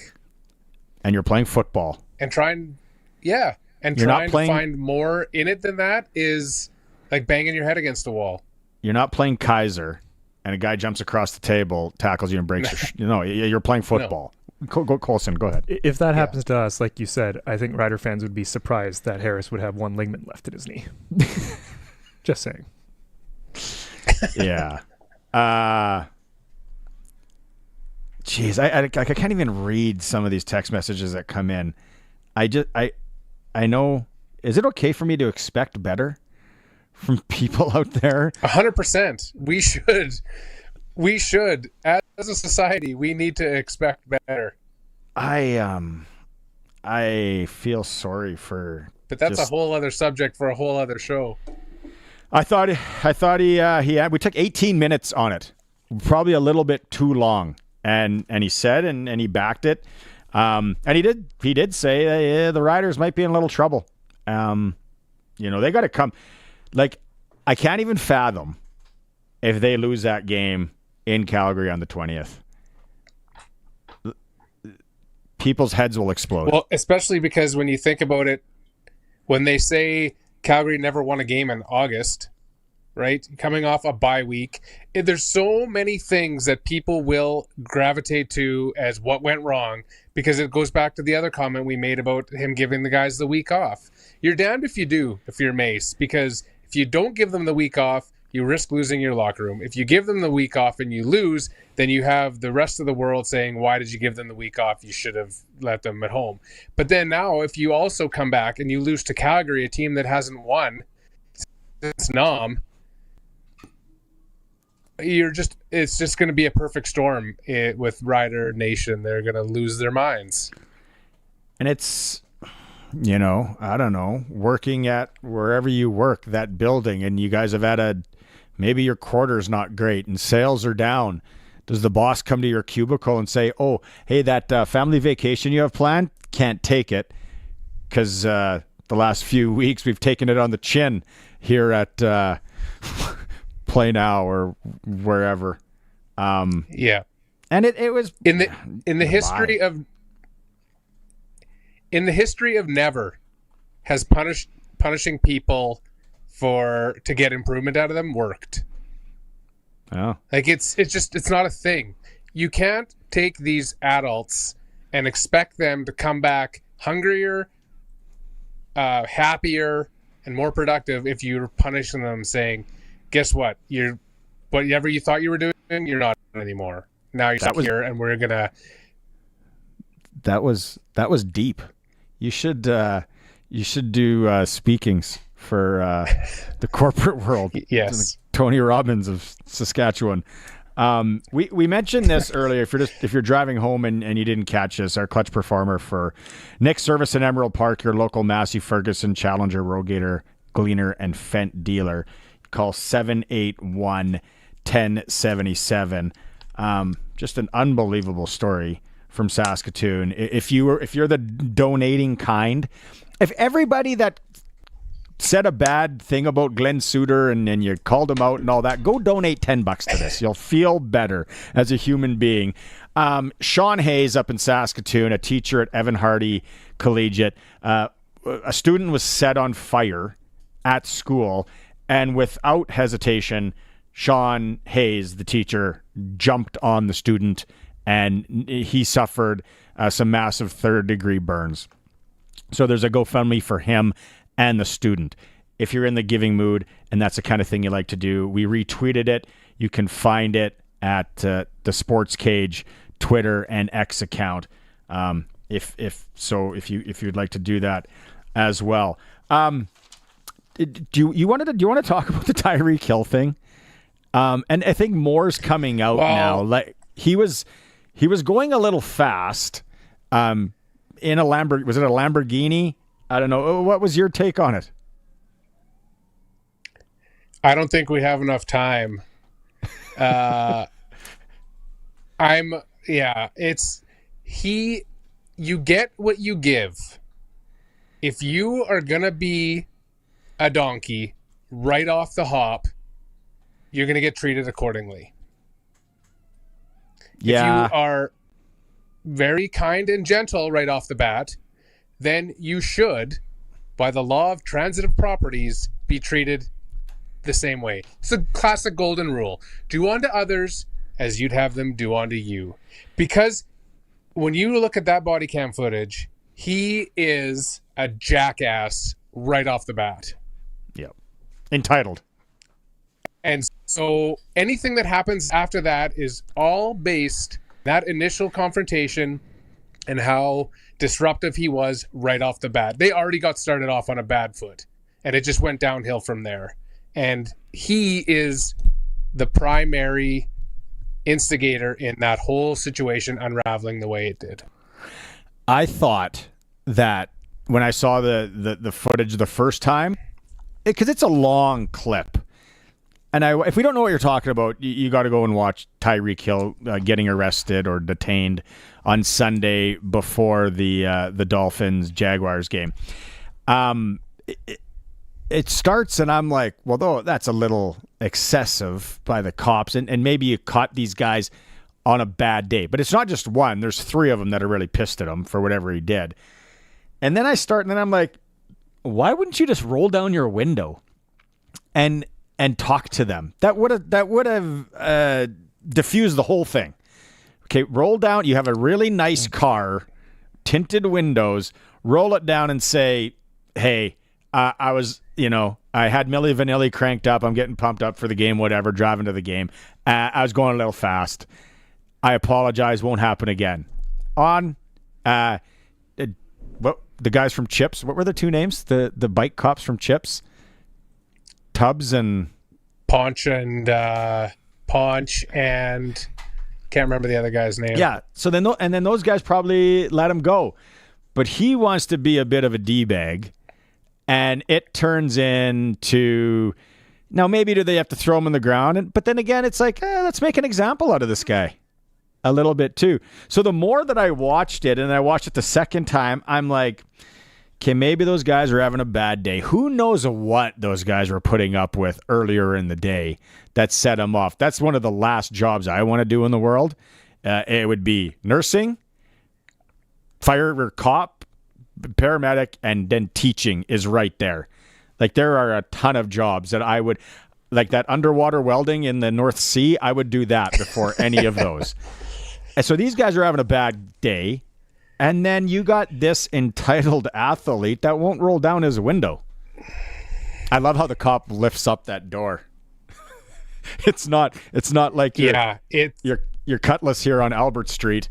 It's It's like, oh, there go the, what are those doors called? Butterfly doors or something? Oh, like a butterfly door? Butterfly door? Yeah, but I think, like you said. The thing that they don't. Yeah. He is just, it's the classic. You ask somebody to do something. If he doesn't do it, you tell them to do it. And if they don't do it after that, you make them do it. And in that situation, they don't. Go ahead. Yeah. I could go on and on. No, I mean, it's what people don't understand is the police perspective of it is those officers don't know what's on the other side of that window. They don't know that that's Tyreek Hill.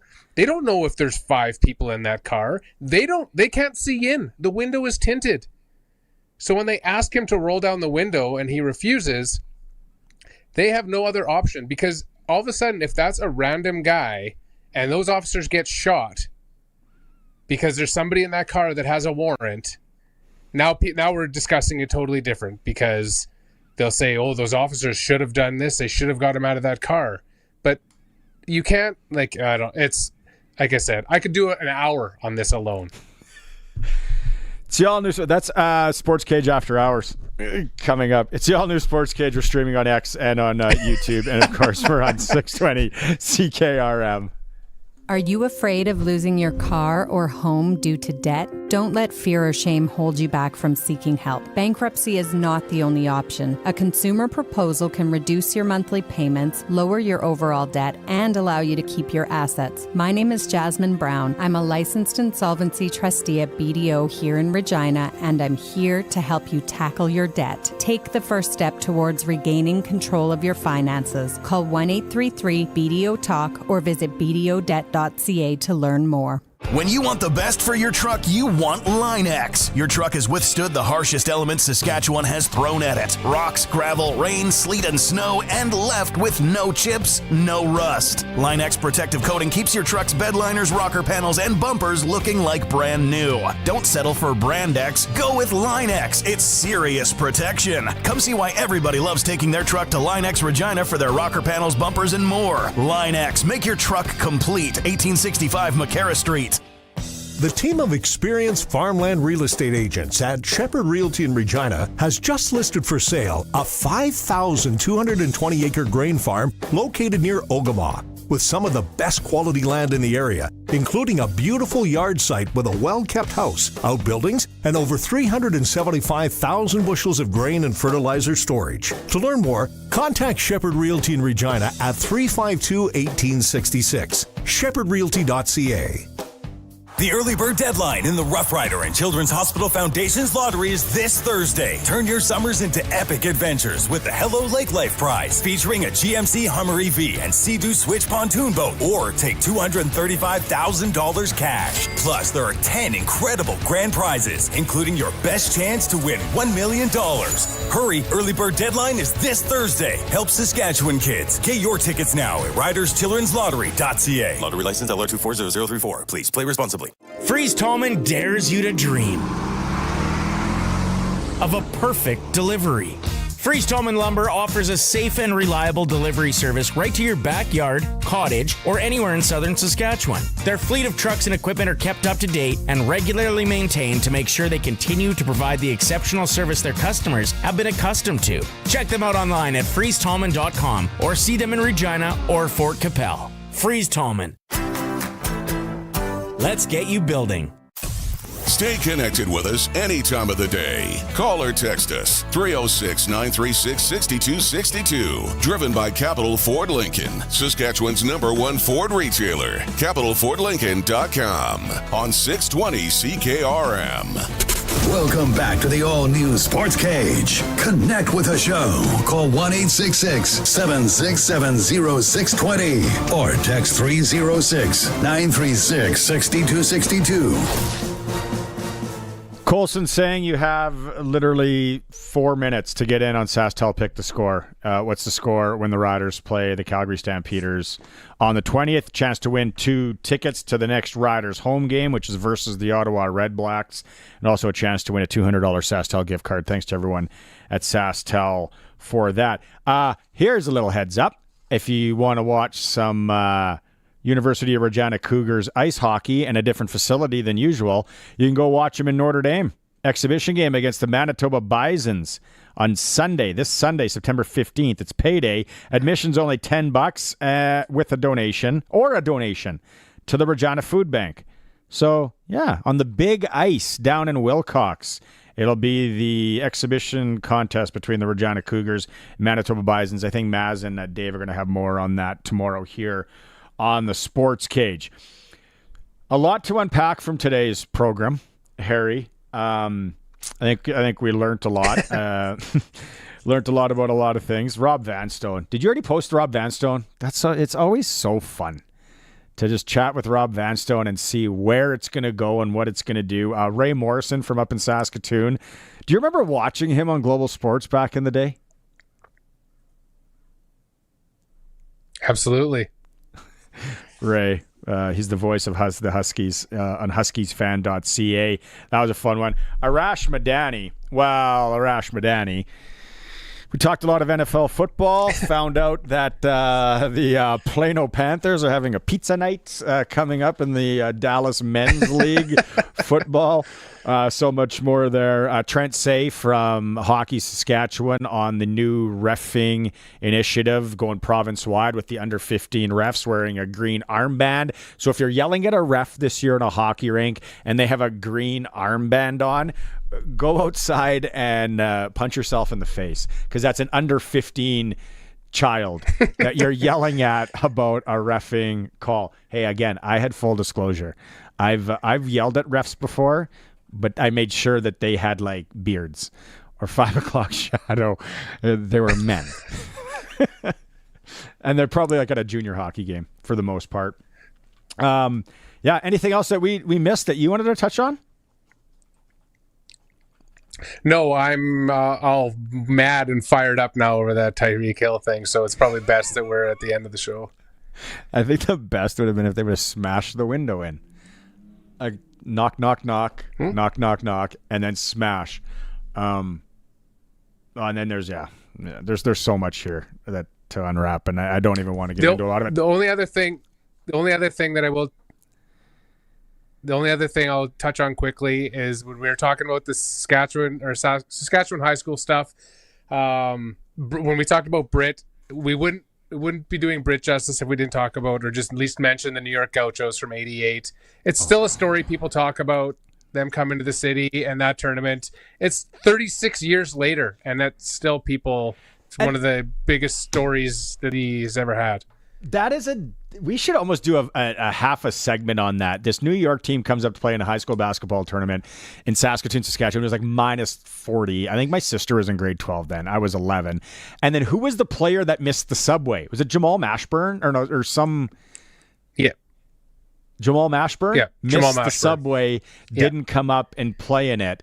And then they ran through the tournament. But then when I was in grade 10, so that would have been 1993, Castle Hill came. The Castle Hill Kings from New York came, and it was the Brit final that I remember the most. And they played Nepean, Ottawa, and it was a back and forth, just ring a ding dong dandy. Man, high school sports is just so fun. Yeah, speaking of that, hi@sportscage.com. I know, Colson, we got to go. hi@sportscage.com. Let us know what Friday Night Lights, what high school football game we should be showcasing on the Sports Cage come Friday. We need your participation in this, people out there. So hi@sportscage.com. Send us an email. I want to give some love to the high school, the 6-a-side, 9-a-side. Harry, awesome show today. Let's do it again next week, if you can. Anytime. We'll get rid of the delay. Colson, thanks so much. Curtis, thanks so much. Thanks to everyone who is watching the stream out there. Thanks to everyone who is listening on the radio station. We'll talk to you again on Thursday, Saskatchewan. When you have a big job on the go, always head to Prairieland Rental for everything from skid steers to excavators to jackhammers. You'll get